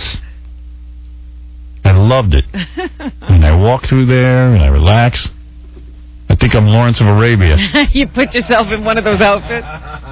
Then I would come back. They had healthy food. Like everything you eat, they tell you how much fat is in the food, how much protein. Oh, this is a serious spa. Yeah, that sounds like fun. No, but the food is unbelievable. I'm telling you would love this food, but at least, like if you were trying to lose some weight or try to stay in shape, you know what's going on. But I mean, you could, there's alcohol and there's, anything you want. So it's not like a fat farm. You can they had like 3 different pools you swim at. One was like a hot pool, one was like medium. You know what I mean? It was like very cool. And like you're sitting by the pool and they got like a little area where you go and you get like smoothies and all kinds of herbal teas, and it's just very cool. And that place was much quieter than the other place. It was nice and quiet. You couldn't hear a pin drop. And people don't bother you. They don't leave you alone. So why did you just go there in the first place? Because she said, this is something new. So, I'm trying to be a little adventurous. But, man, you got to go. So I thank God I was there, because I tell you something. I just rested. Yeah. And I was tired. And I rested. Well, you killed yourself in Vegas. I was going crazy from Tom Chiasano and his setup. Well, not only that, you do try to party a little bit. Yeah, and yeah. It's like not your usual routine. Go, baby. Yeah. Well, also I had that asthma thing. I wanted to go breathe some good air, the whole thing. So Arizona, then I signed up, I started to get a little spiritual. I signed up for this thing. This guy teaches. They have you go work with a horse. You did this? You were a horse whisperer? No. No. Don't He jump to told me conclusions. about this once before. You go and you work with a horse. And, you go over and you have to clean the horse's hoof. But you go over and they say, pick up the hoof. And the horse would not move its foot. Then the guy talks to you about, he's a psychologist, but he's like a cowboy psychologist. Whatever. And he's a nice guy, though. And he starts talking to me about some crap in my past. And he goes, now walk over. I walk over. Horse lifts its leg right up. This horse is trained. No, there's 10 of them. Horse is trained. All the horses are trained. No. Please, Howard. No. Please. You are falling for No. a magic trick. No, it wasn't a magic trick. I took care of a horse for years. It's no big deal. I didn't get therapy to get him to lift his hoof. Yeah, why don't you let the guy read your palm while you're there? But you also started to lift the horse's hoof when you got more comfortable around the horse, and you started to... No, when they taught me how to get him to lift his hoof, I lifted his hoof. Hey, can I ask you a question? The horse read my palm. What do they charge you to clean the hoof? I'm Mr. Red. Well, I liked it. But they charge you to clean the hoof, right? About $100 or something. Come on. And then you brush down the horse. Oh, yeah, you got to get therapy to do this? No. I didn't know that. All right. It wasn't therapy. It was a beautiful experience. You're going to ridicule my new... You're so funny. My new thing. I don't want to have my palm read, but I will go with the horse whisperer to lift a hoof. Beth goes, I'm going to go get my palm read. Literally, they had one of these psychics there. So I go, please, don't do this. Oh, you're Don't over with do the it. horse. I said, don't go do it. Didn't you once go to an animal psychologist? No, I said the horse. Yeah, you sent the horse to a psychologist. Don't laugh at me. You got an Oedipus complex. Now lift your hoof trigger. First of all, I've never really been around horses. I enjoyed it. It was fun. That's wonderful, but I'm simply saying everybody goes and learns to lift the horse's hoof. The horse Some won't people do couldn't. it for you right away, No. but it's not magic. I got to tell you, I didn't say it was magic. It's not magic, and the guy got a trigger. Horses are very well trained. They know when to lift the hoof and when not. We thought about it. We don't think that's a trick. Yeah, I know you don't, but I know. it is. It's an absolute trick. Whatever. I disagree with you, but... I'm telling you it's a trick. I'm with her, man. It sounds like Amos's Ranch. They got you to pay to clean the barn. Meanwhile, not only that... They get rich people to clean the So you're barn. there talking about, your issues and stuff. I see one of the horses is named Imus. So I said to the dude, I said, what's with the horse named Imus? He goes, well, I heard he has a cancer ranch for kids, and any guy who does that can't be a bad guy. And I said, come here. I'll tell you how bad a guy he is. And I started telling him every story. I said, you change the name of that friggin' horse. Oh, boy. Should have Godfathered the horse. Have him wake up the next day. Yeah. He changed the name of the horse to Hitler. So Beth had a reading from some... And I said, listen, you know how fake these things are. She goes, it's fun. I'm going to go do it. So the woman gets a hold of her. Tells her basically how, I'm the wrong dude for her. Of course. Now, I treated her to it. You're paying to I have paid for it. Oh, man. Now, and she's like, I said, excuse me, I'm going to now book a session with the astrologer. Oh, that's great. Or whatever they are, tarot reader. Right. I said, because I want to say a few things to her. She's like, no, just drop it. Dude, drop You it. didn't do it? You should have. It was causing... You deserve to after paying to have yourself run down. All right, listen, I let it go, but I got to tell you something. She must have done a number on me. This, whatever it is. Fortune teller, gypsy. You're not going to be with this guy. He doesn't want kids, blah, blah, blah, blah, blah. The whole thing. So she's ruined the whole day for me, essentially. Wow. Howard, you're so right. And even though Beth was like, I know it's not true, but It was it still there. It hung over the thing. No, it lingers in the back of your mind. Yeah. I was in love with this girl in college. In love with her. I took her to the San Gennaro feast. I paid to get her hand read. No. She dumped me. Yeah, big mistake. The woman told her to go back to her ex-boyfriend. I swear to God. The woman told her to go back. The true love of your life is the guy you were just with. Not this guy. I was heartbroken. Well, this wacko tells my girlfriend how, like, she's going to meet some fair-haired guy from Europe. See, no girl and wants that to hear... she's going to have 2 kids with him. Right. See, no girl wants to hear that the guy... No girl wants to hear that her life is good. It's what's going to happen. Yeah, what's going to happen. And meanwhile, evidently, I'm not going to happen. And who wants it? You know what? How dare you? If it's inevitable, let it happen without me knowing it. Right. And don't make me pay for Let it. us enjoy what we have left.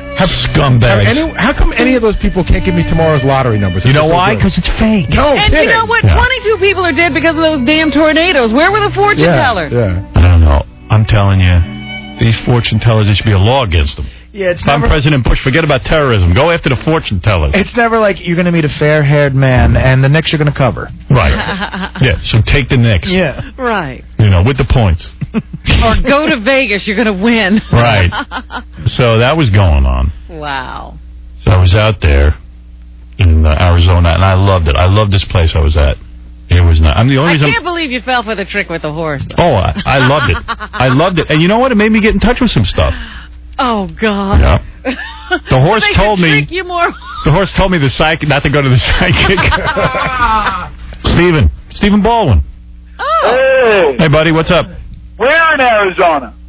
I don't want to talk about where I was in Arizona because Then everybody will go there. yeah, I just want to keep something private to myself. I did my cowboy show, The Young Riders, in Tucson for 3 years. I rode a horse almost every day. And when you're from Long Island, that's kind of freaky. Yeah. So I think it's fabulous that you're getting in touch with your spiritual side, Howard. Did you hear my rock climbing story? No. Oh, my God. I told it earlier to Robin. That was a disaster. I will never climb another rock, ever. No, but that whole horse thing, it's true, man. Horses are very sensitive. And don't listen to the other guys, Howard. Their idea of like a spiritual experience is getting a good night's sleep. Look so, who's you know. talking. So anyway, I got all spiritual, so I go to the gift shop. Hey, Stephen, thanks. I go to the gift shop. I want to talk to Stephen. Really? No. I'm telling you, 3 years ago, I took Howard to meet my horse. He wouldn't even pet the horse. Well, and you he didn't. thinks he's going to get it to lift his hoof the first You didn't prepare. You didn't prepare me with your horse. My point is, nobody gets the horse to lift his hoof the first time. No, someone And did. they've got a trick that they pull to make the horse go, it's okay now, you can lift. You know, Robert's right. The question is... I lifted the hoof. Has anyone paid to lift the hoof and never gotten it up? Yes. There was about 3 people who couldn't. They didn't like what they said. They weren't participating right. Well, we'll see. Let me tell you, it's a trick. Yeah, that's... Whatever. Well, anyway, the psychic ruined my week. It's just as much trick as the psychic. I think Lacey Peterson would have liked to know her husband was, Right, that she couldn't have a kid with him. But by the way, let's talk about that case. The media has convicted the guy already. You know what? A guy who was going on like some of the TV shows and talking about how he was going to be easy to convict has become his lawyer. Yeah, I don't get that. Did you know that? No. Yeah, that's true. But wait a second. What was he? Wasn't he like a half a mile away from Mexico or something? Well, their defense is he didn't go. No, he no, had no. $10,000 in his pocket. He'd gone to his family. the guy says, "Look, I was out fishing that day, and they did find the body in the water Near But where he was fishing. Near where he was, he says, but there's 3 other serial killer types in this area." And they might have read that I was fishing that day and dumped the body there. Get out. You know what? And then he went to lift the horse's hoof. Right. Just have the trial. Just have the trial. Let's have the trial. Let's stop playing it out in the media. They said it might take 3 years to bring this thing to trial. Right. So anyway, where was I? Oh, so I'm at so I go to the bookshop, bookstore. Uh-huh. And they have spiritual books. I was going to say, you got a spiritual book? So I bought all these self-help books. Because, I got like what? Life After Divorce. Oh, my goodness. Okay. You've been how many years You've now? done it. It ain't over. You can write that book. You still got you. Would you stop every minute I can't believe you. picking on me? No, but in this I'm trying to better All myself. the stuff you scream about that people shouldn't do. My ex-wife and I still have dealings with each other over the kids, Yeah. and I wanted to see what the experts had to say. But how do you know it's an expert when it's a book in a gift shop? You know look. what? You know who those books are written by? The Yentas he screams Right. shouldn't be given therapy. They're Let me PhDs. see. I had to see what they had to say, and you know what? I read about 5 pages, and I couldn't. I put it down. I've never picked it up again. You should be writing that book. It was horrible. Then, but I bought a book What? that really helped me. Listen to this music. I'm a very disorganized guy. So I see this book. It's written by a teenage girl. Tips for teens on how to get organized. Oh, my goodness. Now listen to Is that this. what you read? Would you just give me a chance? Tip for teens. Hey, look, Robin, the guy lifted a hoof, all right? Let's believe it. So now picture me like. So I said to Beth, look, I want to buy this book, Tips for Teens on how to organize. She goes, you're not a teenager. I go, I know, but you see, I'm looking at the book. I'll substitute the word homework for my work. In other words, I need to get And organized. you can always say, I'm buying it for my kid. Well, I go up to the lady and go, Beth, your brother's going to love this book. Because I'm embarrassed that I'm buying this book. What is it about Tips for Teens that gets you as opposed to like there's a million books for grown-ups? I opened up, there was no books for grown-ups. This And is the this organization kid, book he found. this teenage girl, wrote it with her mother, who's another Yenta organizer. She organizes people for a living. They had some good tips. Like what? How to keep your calendar, how to organize your life, how to clean your room. Are you going to do all this? I've been doing it. I've been cleaning. You clean your room? I clean my room. I did, like a kid. I mean, But you need how a to put book your pencils, how to pack your back, what to do with your locker at school. So all I did was all this stuff you need. yeah. How to organize your purse. I carry a purse, man purse. How to hang up your bras, everything. I know it all. Really? Your mailbag is your locker? Is that the deal? Yeah. In other words, I transposed it to the life of a 49-year-old man. So what does your locker equate to?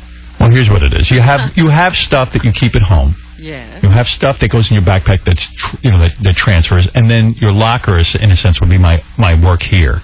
So I have stuff I keep here. I have stuff I organize from this book. Then I bought a book. I haven't read it yet. Okay. How to Handle Your Anger. Beautiful. Written by the Incredible Hulk. Come on. Yeah, I got that one. Because I'm going to try. I'm a very angry guy. Look, you're they go. paying a guy to help you deal with this, and now you're also getting books? All right, I wanted to see if I could better myself, okay? Something's not working. So wait a second. So it says in the anger book, start leafing through, it says, buy a journal and write down everything that makes you angry. Oh, boy, I went through like 60 pages. Oh, my God. You did it already? Oh, my God. I just started to scribble a few things down. Jesus Christ. I mean, it was everything from the TV show Extreme Makeover as a ripoff and a waste of time. That made me angry. The first episode of that. That makes me angry. Everything makes me angry. But what was wrong with that? They did make over some people. They make over ugly people, and they still look ugly. I want to see, like, semi-good-looking people become hot. Well, that's your show. I don't care. It makes me angry. The guy. That's the show you should be doing. What else makes you angry? Oh, Can you give me one more thing? I just would look at one more thing, like Artie's shirt. I mean, you should You see put it. Artie's shirt in your journal? Siegfried and Roy manipulating me into holding a pink stuffed animal. My shirt made the journal? Yes. Oh, Artie, you should feel honored. Okay, I'll tell you what. I bought a printer, home printer. Yeah. For my pictures on vacation. Okay. Yeah. I took pictures while I was in Vegas and while I was in Arizona. You didn't buy another printer. Same printer. It prints out your pictures. Okay, because I was going to say, after your last vacation, you bought a printer. You get your The camera. card, yeah. You got the camera. You take the card. You put it in the printer. Prints out the pictures. So I took like 78 pictures. One of the pictures I took was a picture of Ronnie, the limo driver, on the jet coming home. Okay. And I took it because I didn't want to leave Ronnie out of taking pictures, so I took a picture. Taking pictures, Right. you might as well take Ron. Might as well take. Like I need a picture of Ron. I pressed the printer. I set it all up. I leave the room. I put in 78 stacks of paper. I leave for the day. I come home. I've got 78 pictures of Ronnie on the plane. The thing, I set it up wrong. I'm out of ink. Oh, that's funny. 78 goddamn pictures of Ronnie the limo driver. Now that you got to put on the... I put it on my book. I'm mad. I'm angry. But I want to see the picture. You got to put it on. Oh, I'm going to bring that in for you tomorrow. I got 78 of them. Yeah, that's I'm going to hand them out. It's my Christmas card. Everybody can get one. It's my Christmas card. Freak me right the F out. But that's understandable. See, I understand. But it makes me angry. That I understand, but being angry about Extreme Makeover, it's... You know what I'm angry about? I watched Survivor, right? So I taped it while we were away. I'm so angry at the two so-called good-looking chicks. Oh, yeah. The bitch is on there crying that she's on Survivor. She says her mother's dying of cancer. What is she doing on Survivor? Stay home if your mother's dying of cancer. Wow. Everybody's got to give you their opportunity to meet their loved one because your mom's dying and you left her. If my mom was dying, would I be on Survivor? Right. And making everybody else upset and not good because they want a letter from home, too. I like that girl Jenna thinks she's so good looking. She goes, everybody here had something against me because I'm so good looking. I'm a model. You're no model. She's a girl, where's she modeled? Nowhere. She's the best looking chick on the island. Yeah. The 8 people. And she's not even that hot. She's a model there. Right. I hate her. Hey, can I ask you if they don't vote her off, I'm going to kill myself. Can I ask you one thing about Survivor? Yeah, and Rob rules on that show. He better win. He's the best guy they ever had. The guy Matt, right? You saw last week they had the thing, and he gave up seeing his family member to let everyone else see theirs. Anyone would do that. Do you think so? Do you sure. think you really? You're trying to win $1 million. Yeah, it's about winning. Those people we got for 3 weeks. I know. They're crying over there. That's my wife when I said it's been 31 days. For Christ's sake. When I was in my 20s, if they told me I could have 3 weeks away from my mother, I would have been happy. You did it every summer. It's called camp. Yeah, I went away. I paid to do that. But even that Rob kid, the most manipulative kid around, he cried when he saw his mother. No. He cried. I don't know. I don't know what's going on there. I don't know what they do to those people, but they all have that reaction. I think they're all on drugs. Right, where was I? What are we talking about? Your anger. Your organization. So I bought a bunch of books and I started reading them. Hey, in the Tips for Teens book, is there a chapter on how to deal with it if you have too much security at a pool? Yeah. Well, I just got to tell you something. So I'm sitting by the pool, my self-help books, my teenage book. I'm reading the books. I'm relaxing. Then I started drinking tea.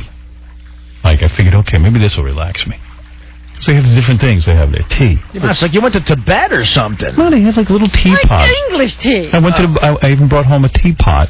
Like a thing like you I didn't know you had this thing with you put the actual leaves in. Yeah, and you've given me teas over the years as gifts. I got all the teas. I'm sitting and drinking tea now. I'm like a human being. Dude, a horse's hoof, a teapot. What happened? Dude, I took a steam for 20 minutes, clear out my lungs. That's a good thing. I got massages, and you know me, I'm so afraid of getting a boner during a massage. Now, wait a minute. You got massages? You got massage every day? I got a massage every day. Here's what I did. I got a hot rock massage. That's a great one. That was great, because I'm always cold.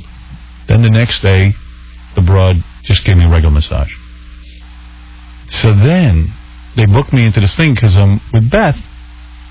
You got a couples massage? Couples massage. Oh. So, wait. I got to tell you this. So, I go, what the hell is a couples massage? And Beth goes, I don't know, but they booked us, and let's give it a shot. I said, sounds gay to me. Couples massage. I said, that's not for me. So, the two ladies come out, come have a couples massage. And you go into a room, and they have two. It's the same room. It's the same room. It's in essence a massage, but you're in there with your girlfriend or your wife, whoever. How close are you? Could you hold her hand from where your table was? Almost, but you don't hold hands. Right. I mean, that would be gay. Barbra Streisand and James Brolin do that. They do. Yes, but I didn't know what to. I said, so what is it? What is this couples massage? Are we getting one woman? Like maybe it'll be like a menage a trois, like rub my foot, rub her foot. You know what I mean? Like I'm thinking, well, what could be a couple? It's just essentially a massage next to your girlfriend. It sounds like they figured out a way to get you for two instead of one. To pay twice because you're getting two massages. Well, no, but you would have paid anyway. Yeah, you could be in two separate rooms. It could be in two separate rooms. Matter. And I have this thing where when I sit next to Beth, like we were waiting for the massage, they have a place called the Quiet Room. Right. And you sit there, I'm in a robe and I have no underpants on, and Beth's in her robe. And I'm sitting there, and I said, Beth, I'm starting to get aroused. You got a semi. I'm getting a semi. I have to, and she loves that. She says, no, sit here, sit next to me. And she starts to grab me, and I'm like, this is embarrassing. I can't get up. So she's laughing. So I then go and I sit across from her, all the way far away from the room. But what do you do to make it go away? What do you think? I just don't look My at her. shirt. I don't think about... And I'm a very sexual person. So now I'm thinking, I'm going to get in this massage room. We got to take our clothes off. The masseuses leave. If I see her naked, I still get turned on by her, right? I mean, you know, I'm going to pop one. Oh, yeah. What am I going to do? Now you got a problem. So the whole goddamn couples massage, I'm sitting there thinking, I hope she doesn't talk. I hear a voice or whatever. It gets me turned on. I said, I don't want to pop one. Do you start face down now with your... Thank God, face down. Because you don't have a wiener, but if you're face down, it kind of inhibits everything. Yeah. Look, man, if you see her naked and you don't pop one, then you have a problem. You're a homo. Yeah. You know. So then then they get you on your back, and the woman was rubbing my legs and stuff. But I'm able to control it. But I was didn't afraid. look over at Beth? No, because I'm afraid that if I don't want to pop one. I've been there. Because you know that's going to be a whole story. Because they all talk to masseuses. You know who had that problem? It was Stuttering John. He had one of the massages. He said the girl was really hot. Right. And when he turned over, he said it was a tent. and he apologized. You're kidding. And she said, you know what happens all the time. Really? Yeah. Oh, dear. And I think he's friends with this woman now. But he had a total tent when he turned over. Really?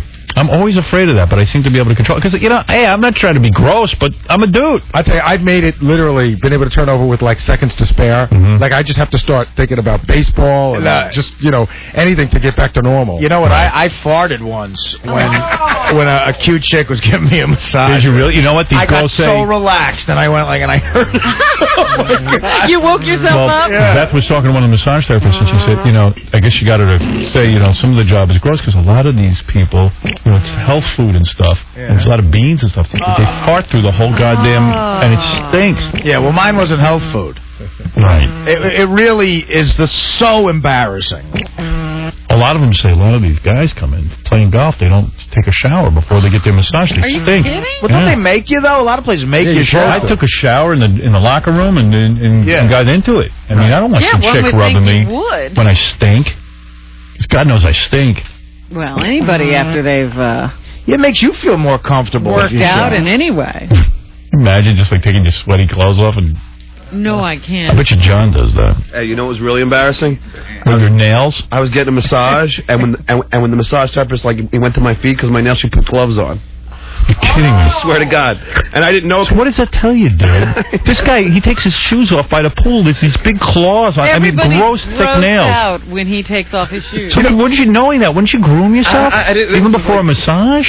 See, I think it's a whole other thing with him. Goddamn animal. He's waiting for someone to do it for him. Like, even, I'm sure President Clinton clips his own toenails once in a while. His wife has to do it. I just don't know. You're just a baby, John. It's sickening. You want to be held and touched and pampered. Yeah, and you know what? Everyone does, but there's a certain degree that you just have some self-esteem, and you go like, you know what? I'm going to clip my toenails today because I'm embarrassed. I just don't think about my toenails. You don't think about other people. That's why. You think about you. These nails will look great.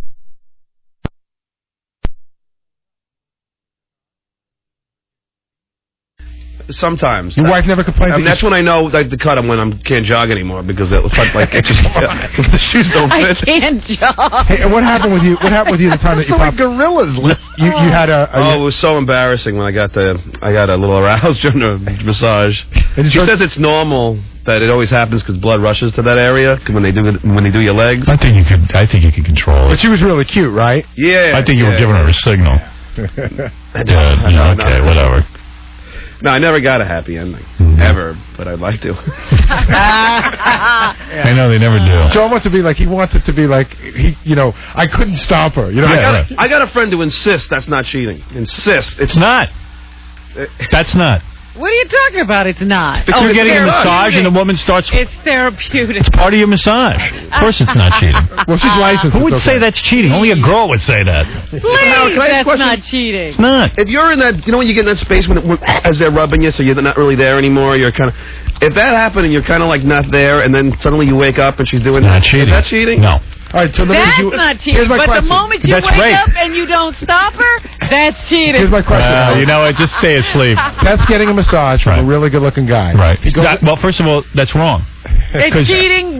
That first thing you said was cheating. I went up to the counter. You're a piece of work. I went up to the counter. I go, I would like massages for me and my girlfriend, and no men. Right. I said, women only. Yeah, you can't do it. And they go, oh, okay. Like they never heard that before. And then when we get in the couples massage, and they tell you the name of your masseuse, like I had, let's say, Karen, and Beth was going to have Mel. And I went, yeah, Mel? usually with the couples massages, the woman gets massaged by No, a man. I said Mel. It turned out Mel was like A girl. Melanie. Melanie. Yeah. But sticking with your thinking, so say Beth is getting a massage from, It's not gonna from a happen. guy. It wouldn't happen. And he goes into the no-fly zone. Is Of that course he's going to go into the no-fly zone. Is that cheating? Yes. Well, why isn't it with you? It's different. I don't know why. Oh, yeah, I know why, because it's you and right. her. That's exactly right. You know what? That I It's was like the Taliban. You know, Howard, different. I got a massage at the Hard Rock from a fairly large woman, and like I would, like if I wasn't married, I would have let her give me a happy ending. Of course you would have. You know what? No, who cares? Even if she didn't want You know Of what? course you would. Close my eyes, and she's, Britney Spears. I can't believe I'm saying this, but What? I got a happy ending once. Oh, you're kidding! Really? so hard to believe. Yeah, but where'd you go? Like one of those Korean places? I was in Toronto working, and this guy I was working with told me about a joint there. It was a walking distance from the hotel. But it's a whorehouse. Right. It's a massage The parlor. trick is to get the massage from like a legitimate masseuse to give you And the get happy the ending. happy Right. ending. Well, okay. There was no trick to this. Robin Rudzinski got a happy ending. I mean, Yeah. like, but in all honesty, having gone through it, I didn't have to ask. It was just implied, and I But had. is it a real massage? No. Not at all. They start out like a real massage, How long before you get to a happy ending? like about 4 minutes. Party. I mean, Dude, you went to a whore. They start rubbing. No, they start rubbing you. That poor woman. Here's the dead giveaway, Artie. Here's the dead Start giveaway. rubbing you. Was your masseuse Asian? She might have been. Yes, of course. Dude, come on. But Nobody would go to those chicks for a real massage. You really went there. gave a pretty good massage. It was like After she did she massage you? Again, or was it over after 4 nights? no, and she didn't speak a stitch of English. No, oh, gee, this is unusual. This All right. poor girl, she's here under slavery conditions. But let me tell you, hey, I threw her like a sawbuck, Canadian. But let me tell you how good she was at this. You would really, if you have no choice. Well, she uses oil, first of all. She has oil. Yeah. She assumes this is what you want. How do you know, Howard? And she does it. She uses massage oil. She does it so fast. It's almost not sexual. It's Right. almost It's like just a release. A job. Right. Exactly. So she rubs you for like about 4 minutes on your back, and then she goes, Artie, some guys take longer. No offense. Not everyone's a complete horny sloth. Artie, she blocked the whole hour for you. She makes you. Not everyone there hasn't had sex in a year. She makes you roll over, like she signals you to roll over on your back, and then she rubs your chest a little bit. She sees you're ready, and as soon as she does that, man, she goes for it, and it's like the quickest, like squeeze, and like she's got she's like gold dust, and you're done. Right. And then you pay her, and that's it? And then no point in hanging around. Right. I mean, at that point, She just leaves you on the table. and you know what's so How funny? fast does it happen? It happened like from from the first time she started rubbing me till when I was walking out the door.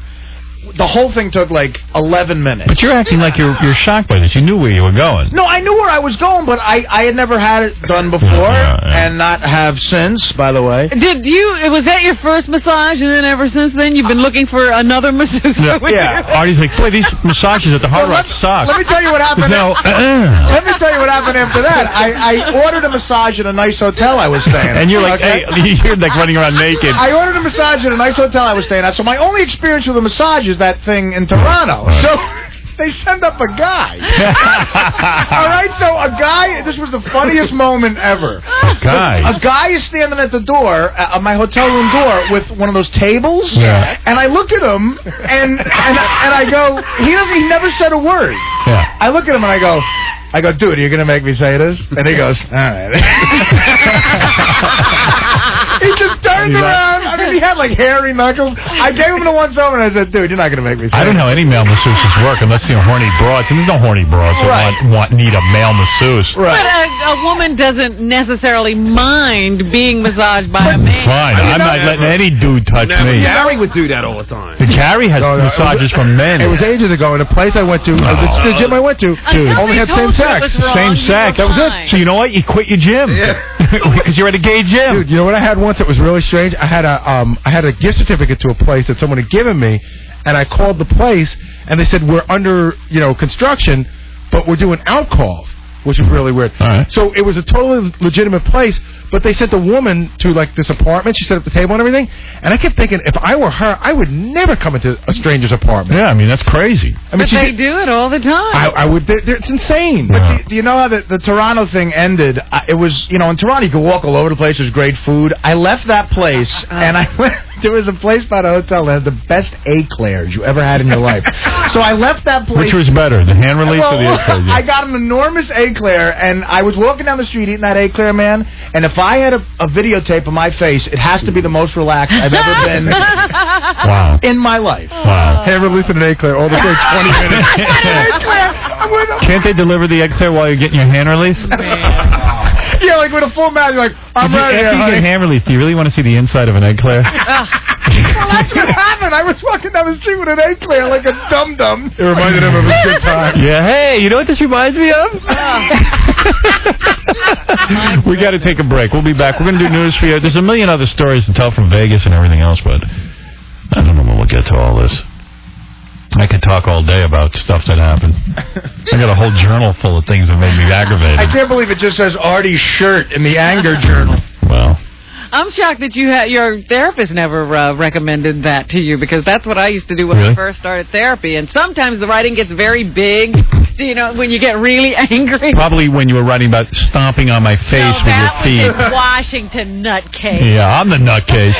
Nutcase. I used to jog on Howard's face. Well, at the time, things were going very badly, weren't they? Not that bad. Yeah, we weren't working together. No, I didn't jog on your face. Yeah, because it was your fault. Okay. I don't agree with that. I didn't take okay. Hey, I didn't know they were going to screw you. Well, okay. Did I get you back? Did I make good? I could get angry about that, though. Wouldn't you have written that in your journal? No. Never. I would never write a negative word about you. Oh, get out of here. I If wouldn't. that had happened, you'd have been angry. I'm a true friend. I would have not a friend. I would never have done that, told anybody else that. I'll read that in your second book. I'll tell you who's in my journal. Doug Goodstein made it in there. Dear. I was furious with him. I was going to fire him. What? What was this about? I had it out with him at the pool. You're kidding. Where do you think I was right? I saw a little bit of that, and of course you were right. I mean, we're in Vegas, and it was the night that, I guess it was the Thursday night, the drinking show. Yeah. So I go over to Club Paradise afterwards for some stripper action with you. Right, I was there with you. there.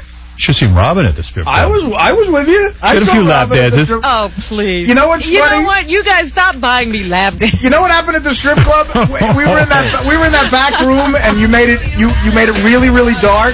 So the manager got mad, and he put the lights up a little bit. When the lights came up, everybody was getting a lap dance except me. I was eating a stuffed mushroom. Even Robin was having a lap dance. At that point, even I was a bit. The girls liked you. I know they do like me. They do. They want to get some of your boobs.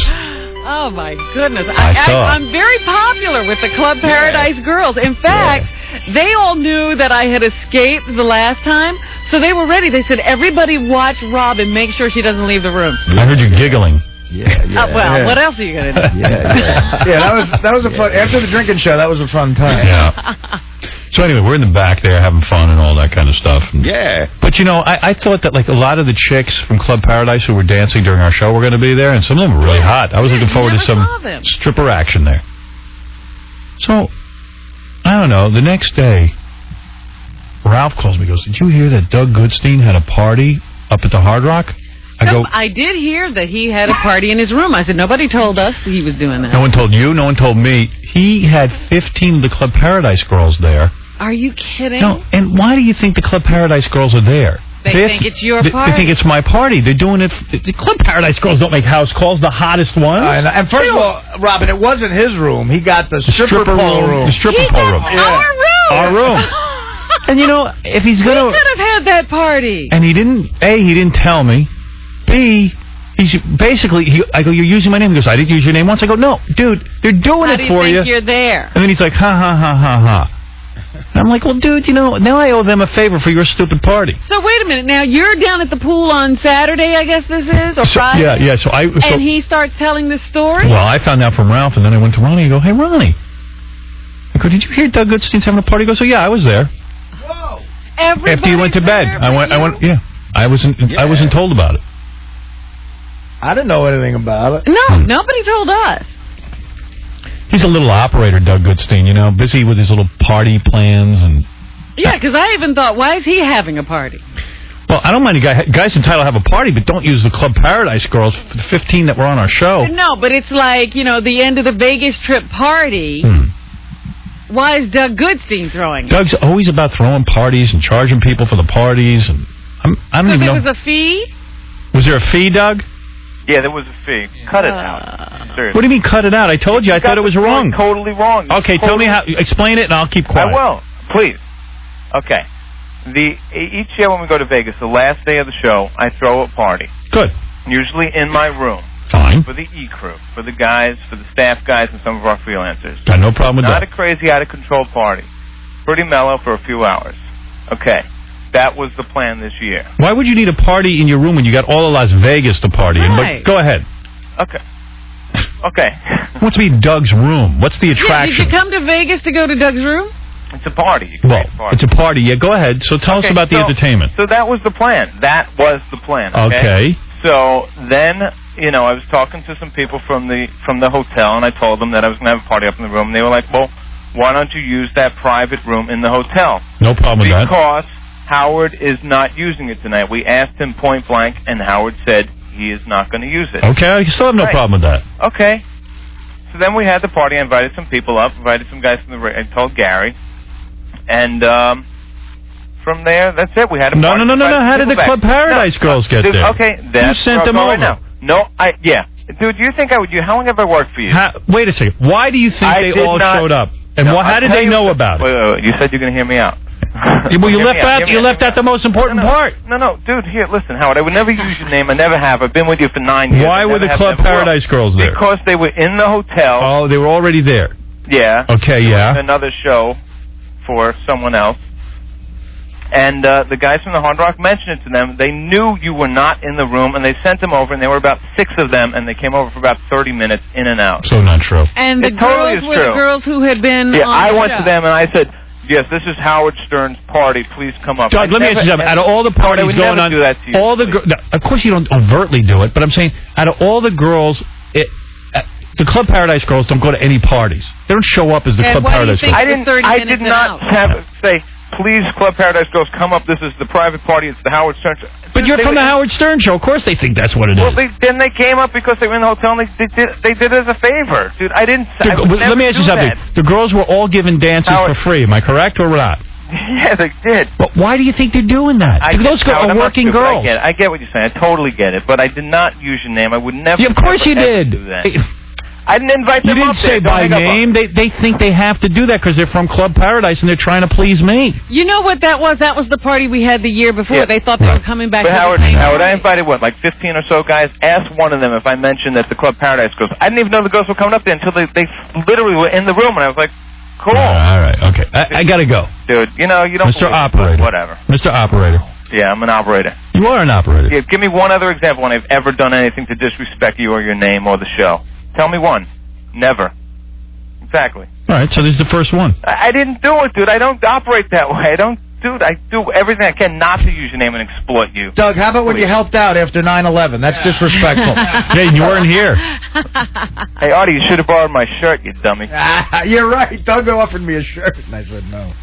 It's like OJ. Name one other woman I killed. Right. Really. Dude, Howard, it's not the case. I know. I talked to you about it privately, and I told you I thought it was a little... But you really reamed him? I didn't ream him. I just said, Doug... You were cool. You were very cool. I said, Doug, I think that like these Club Paradise people are doing favors and they're expecting something in return, and I don't think that that's good for us. I just wish I did it in my room, and that was it. They would have, who knows if they would have showed up there. But the Hard Rock guys sent them up. They sent them up. What am I going to say, no? Well, you say... I don't know. They didn't say Doug Goodstein's having a party out there. That's what the Howard Stern show is. Right. Howard, I am sorry. All right. I don't want to get into this. Thank you. Take out of your book. No, you read my book. Take it out of my book. Once you're in the journal, you got to stay. I know. And next time, give those girls my room number. Thank you. Come on. All right, see. I like Doug, you know that. Of course. Doug's a good guy. But you also like those girls. I like the girls, too. I'd like to be included. Thank you. Yeah. How about an invite? Doug's a great guy, too. Doug, why wouldn't you tell us? I hung up on him. I think Doug's a great guy, too, but if it's going to be a party with all guys, why do you need the stripper pole? Yeah, exactly. Hey, now, the whole story reeks of bull. It's got some loopholes. Yeah. Gee, why didn't you have it in the stripper room? Yeah. Oh, okay, because it's just the E guys. Yeah, Scott DePace is going to use the stripper pole when he gets drunk. Such a liar. Doug. He was giving me all that bull down by the pole. I go, Doug, look. People expect something in return when they get, Right. I said, stop it. And these girls are showing up for a reason. It's not because you're a great guy. And it's not because I'm a great guy. They didn't hear Doug and just ran upstairs, Yeah. I got to dance for him. It's the Doug Goodstein party. All right, listen, we got to take a break. We'll do the news right after these words. Jim Carrey coming in soon. I see he got back with Tom Shadyac, the director of, I think he directed Ace Ventura and Dumb and Dumber. Oh, yeah? Is that who directed this new one? Yeah, and I'm glad to see he's with him, because I think those movies are so funny. Yeah, they were the good ones. The commercials for this one he's got coming out, he looks like he's being real funny. He's being Jim Carrey. Yeah. That's a good movie. Yeah, I'm looking forward to Bruce Almighty. Bruce Almighty. Mark Wahlberg's going to come in. They sent me an advanced screener of his movie. Like, I always feel like I'm in show business when this happens to me. Right. They said, Mark's working on a movie. It's called The Italian something. Is that the one about the robbery? Yeah. With Ed Norton? I think so. That looks good. So, yeah, it looks good. And so they say, we're sending you this. This is a very rough cut, but we want your opinion. I'm How thinking, rough is it? So rough. I put it in yesterday. I'm going to sit and watch it. Uh-huh. First of all, they got my name, Howard Stern, across the entire screen. So that way it won't be stolen or, like they can blame me if somebody, like someone comes in and takes it or I give it away to someone and if they it shows bootleg up, it. yeah. I'll be sued for $10 million. Now I'm nervous. Then it's got Paramount Pictures or whatever the studio is across the top. So now I'm looking through the lettering. The sound, the opening scene is with Donald Sutherland and a hot chick. I couldn't understand a word either one of them said. Oh, my. Then Mark Wahlberg walks in, and I can't hear what he's saying. I can't hear what Donald Sutherland's saying. I said, what am I doing? This is no way to watch a movie. I hate everybody. Yeah, you're now miserable. I'm miserable. I hate them. Send me a nice copy. If you're going to send me a copy, bite the bullet and send me something decent so I like the movie. That's a little too rough. Holy cow. Threw the goddamn thing in the garbage. Every once in a while, they'll send me those advanced copies of Survivor, and somebody will be doing a voiceover that what Jeff said is a different guy. I keep expecting to, I was waiting to see, the head pop up from the people standing in the movie theater. I thought it'd be a bootleg. I couldn't even, Yeah, it throws you. That movie was 40 pages in my journal, my new hate journal. Right. Or they don't. Did this have even music? Nothing. It had some music, but it was just all mixed. I mean, I was like, this is probably a good movie, but I want to see it when it comes out in the theater then. Yeah, the previews look really good on that. Johnny Knoxville and his cousin are coming by later this week. Can't wait for that. What's the guy's name? Write down. Don't say his cousin. Write down his name. And his cousin, blah, blah, blah. Roger Allen Wade. I wanted to say Roger Allen Rippey. I know. Roger Allen Rippey. Yeah, see? Yeah. Give me a little poontang. Can't wait for that. Love that music. Could do a concert. Hey, John. What's going on? What's up? I'm looking forward to that Miss Butterface. I had a great idea. I was thinking of jerking it when they got the bags on and see what I jerked it to when they take them off. Great idea. When you see Miss Butterface, then that airs on. We start the Vegas shows tonight on E. Okay. When you see this chick so deserved to win. I don't think there'll be any controversy. She's got the smokingest, hottest body. When she came out with the bag on her head, I said, no way this chick's winning. She's got to be decent. She takes the bag off. It's exactly what I was waiting to hear happen. The crowd just went, oh! Yes. Well, you could tell. I'm hoping to be finished by the time that bag comes off. That's the trick. Yeah. Finish before the bag comes off. That's a fun thing. What a great idea. How to view. It would be interesting to see if there's some girls that you can continue even after the bag comes. No. I don't think it'd be a problem. Some of the girls, I thought one of the chicks, the so-called black chick, we're not even sure she was black, but I thought the chick was kind of hot. I didn't. Yeah, you liked her very much. I didn't mind her face. But there are some girls who you probably won't even be able to do it when the bag is on there. Some of them, didn't even have good bodies. Can't wait. Although the chick I thought was going to win didn't win. Really? Who'd you think? Well, Gary had shown me some pictures of girls who had applied, and there was this one blonde who had a smoking body, but she must be a 60-year-old face. I don't know. But somehow she looked a little better when we had the contest. Yeah. Pulled it together. I thought Miss Butterface really deserved her award. Yeah. Yeah, absolutely. Yeah. We have to have her on the show. You know what else was hilarious? That Whack Pack Blackjack. Wait till you see that. Oh, man. I was rolling the whole time. I mean, the audio and stuff might not have been good for you guys, but you guys put on a great show. Yeah, I know it sounded good on the radio. I'm saying we just had problems. Yeah, we couldn't hear No, I know, but all in all, I mean, it was hilarious. Thanks. You were having a good time, and it showed, you know. Yeah, it was fun once we got everything working. Yeah, it was great. Thanks, bro. Take it easy, bro. Bye. Yeah, that wasn't so much fun for me and Fred, who had Gary the retard hitting on 19. Who was saying, why didn't I just burn my money? Yeah. I said that. I said about throwing it out the window. I had Beetlejuice. Right. I made out I had High Pitch Eric. Beetle looks like he knows what he's doing, at least. Yeah, he said and cool. he thinks he knows what he's doing. But it is so funny when he's got 20 and he asks for a hit. Yeah. Wouldn't it be great if he got an ace? Somebody drop down zone. I love Beetlejuice. Yeah. Always will. Okay, let's do some news. There's so much more to talk about, but Robin, it's time for news. Well, we have to get out of here at some point. There's always tomorrow. Yes. Well, Howard, poor Prince William, the son of Prince Charles and Princess Diana, thinks he needs a break. From what?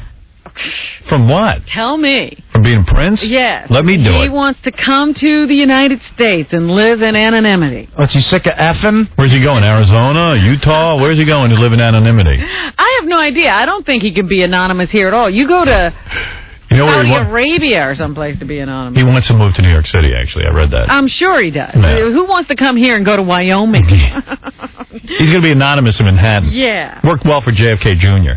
He wants to come here and just have an easier life. There's nothing Could be easier than being a prince. It's horrible being a prince and having tons of women want to have sex with you. Just being, born wealthy and famous. The day you're born. He doesn't want it anymore. He needs a break. Put him in an Asian massage parlor. Let him work there. Yeah, that would be a good idea. I'm personally going to follow him around and try to make his life miserable when he gets here. There you go. He's thinking of pursuing a postgraduate degree here, maybe, or putting his art history education to work by taking a job in a gallery. Or taking a job. Like, why bother? Yeah. It's ridiculous. That's putting somebody who needs a job out of work. Yeah. I'm up for that art director's job. So we're feeling very badly for poor where. Why bother? Hope he can work things. I think, this whole royalty thing is just getting too much for that line. Maybe they need a new one. Yeah, let's just appoint me, Prince. Let's start all over with a new family. They're bored by it. Hey, there's Prince Howard Stern. He seems to enjoy it. He really enjoys being a prince. Hey, I'm good to my people.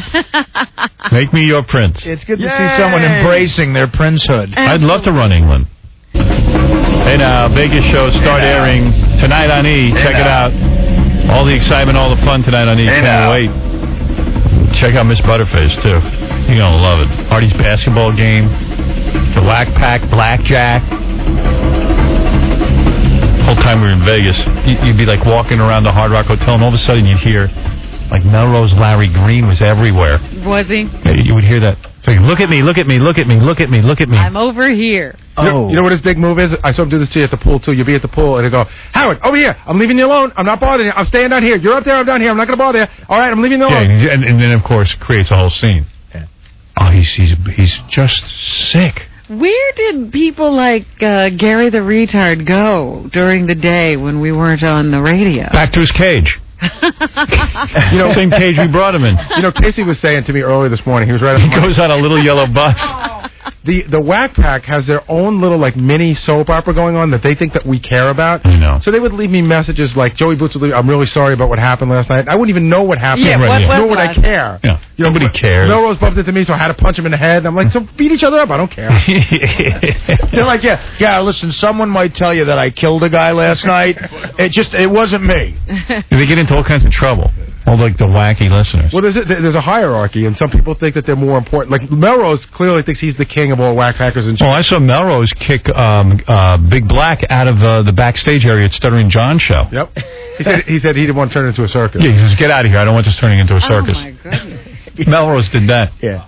It's just too funny. And then we had people out there that we flew out that I saw. Like, I saw Fred the Elephant Boy once for half a second and never saw him again. I know. I don't know what happened to him. You know what was weird, too?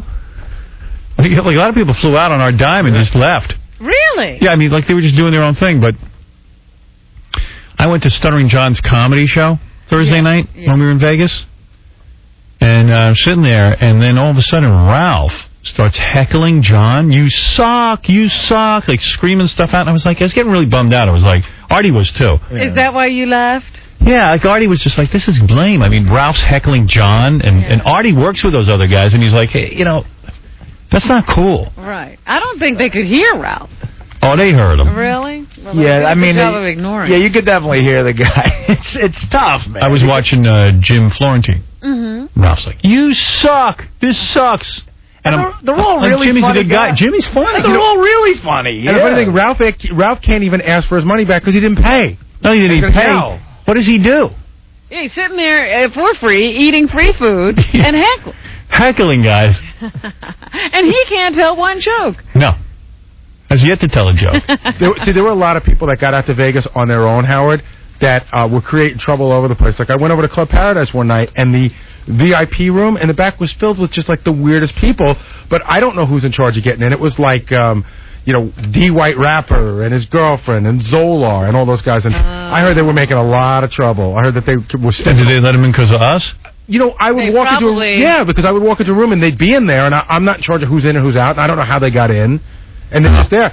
But the strippers were really complaining that, a couple of guys would be like, they get 5 dances and go, I'll be back in a minute, and then they would just leave. Yeah, I admire that. People did that. Come on, the strippers charge way too much money anyway. They work hard, They should get paid a lot more. Take your clothes off. Why can't it just be one price and just take your clothes off? You walk in, pay the fee at the door, and everybody just gets crazy. Yeah. So would it be easier if you just put the $300 up front? Right. To do that, they leave you. Well, they were trying to get Gary to regulate the crowd. Weren't they asking you to try to be more selective? The stripper comes over at the Hard Rock. She's like, guys are ripping us off. I'm like, tell them this is payback for all the guys you ripped off. For all the old bags that walk in there and think they're going to get some off you, and then you just take all their money. An embarrassing thing happened to me. We were sitting with a stripper for like a half an hour, but she wasn't dancing for us. So she finally said, look, I'm not making money off these losers, so I got to try to compliment them somehow. They try to overly compliment you with fake stuff to get you to give them money. So the stripper comes over to me, looks over my entire body for like a minute. For a minute, searching for a compliment. Looks at my whole body, and then I swear to God, she looks up at me and she goes, you have a nice voice. All right, get out of here. I said, you know what, take that stripper crap down the road, honey. Yeah. Then I got to dance. Yeah, they used to tell me, you're a much better looking person. I go, I'm hot. I know. I believe it. I believe the horse's hoof. I believe everything. All right, Robin, come on. You're easy. I'm easy. Let's finish the news. Big Black was there? I didn't see him at all. You know what? That actually happened in Atlantic City last year. Melrose kicked him out of the back room. All right. Yeah. That makes more sense. Melrose had Joey Boots thrown out. I heard that, too. I didn't see it, but I heard that. Thrown out of what? I don't know. Something. Jeez. Anyway, this is the story I wanted to tell you. You know this guy, William Bennett? Yes. He used to be the drug czar, and he was the head of education during one administration. He's always on Fox News talking stuff like, America's got to really get itself together, and he's like super Mr. conservative. Family values, and he wrote this book called The Book of Virtues, and he's all about family time. Yeah, I think he badmouthed me a bunch of times. Not watching television, and Howard Stern is bad. Yes, all of that stuff. Well, it now turns out that he likes to gamble. And he's worse than Artie ever could dream. Artie would dream. Artie's really bad. The only thing is that he plays a really stupid game. He plays those high-stakes slot machines. You mean girl games? Yeah, and the stakes in these slot machines are so high, as a matter of fact, that they have a special room, so you can't even see him while he's playing a girl game. He goes back in the back, and it's like one of those slot machines you have to put in $500 at a time. Wow. And they say that in Newsweek and the Washington Monthly magazine, they went through some of the records, and they think that he might have lost as much as $8 million over the past decade. They keep records of that? Yeah, well, you can go to the casino, I guess, and get documents, including some that showed him wiring $1.4 million to cover losses over 1 2-month period. How does a drug czar get that much money? Well, now he's written these books that were, #1 bestsellers, and he goes out on speaking engagements, I think, where he gets about $50,000 a pop.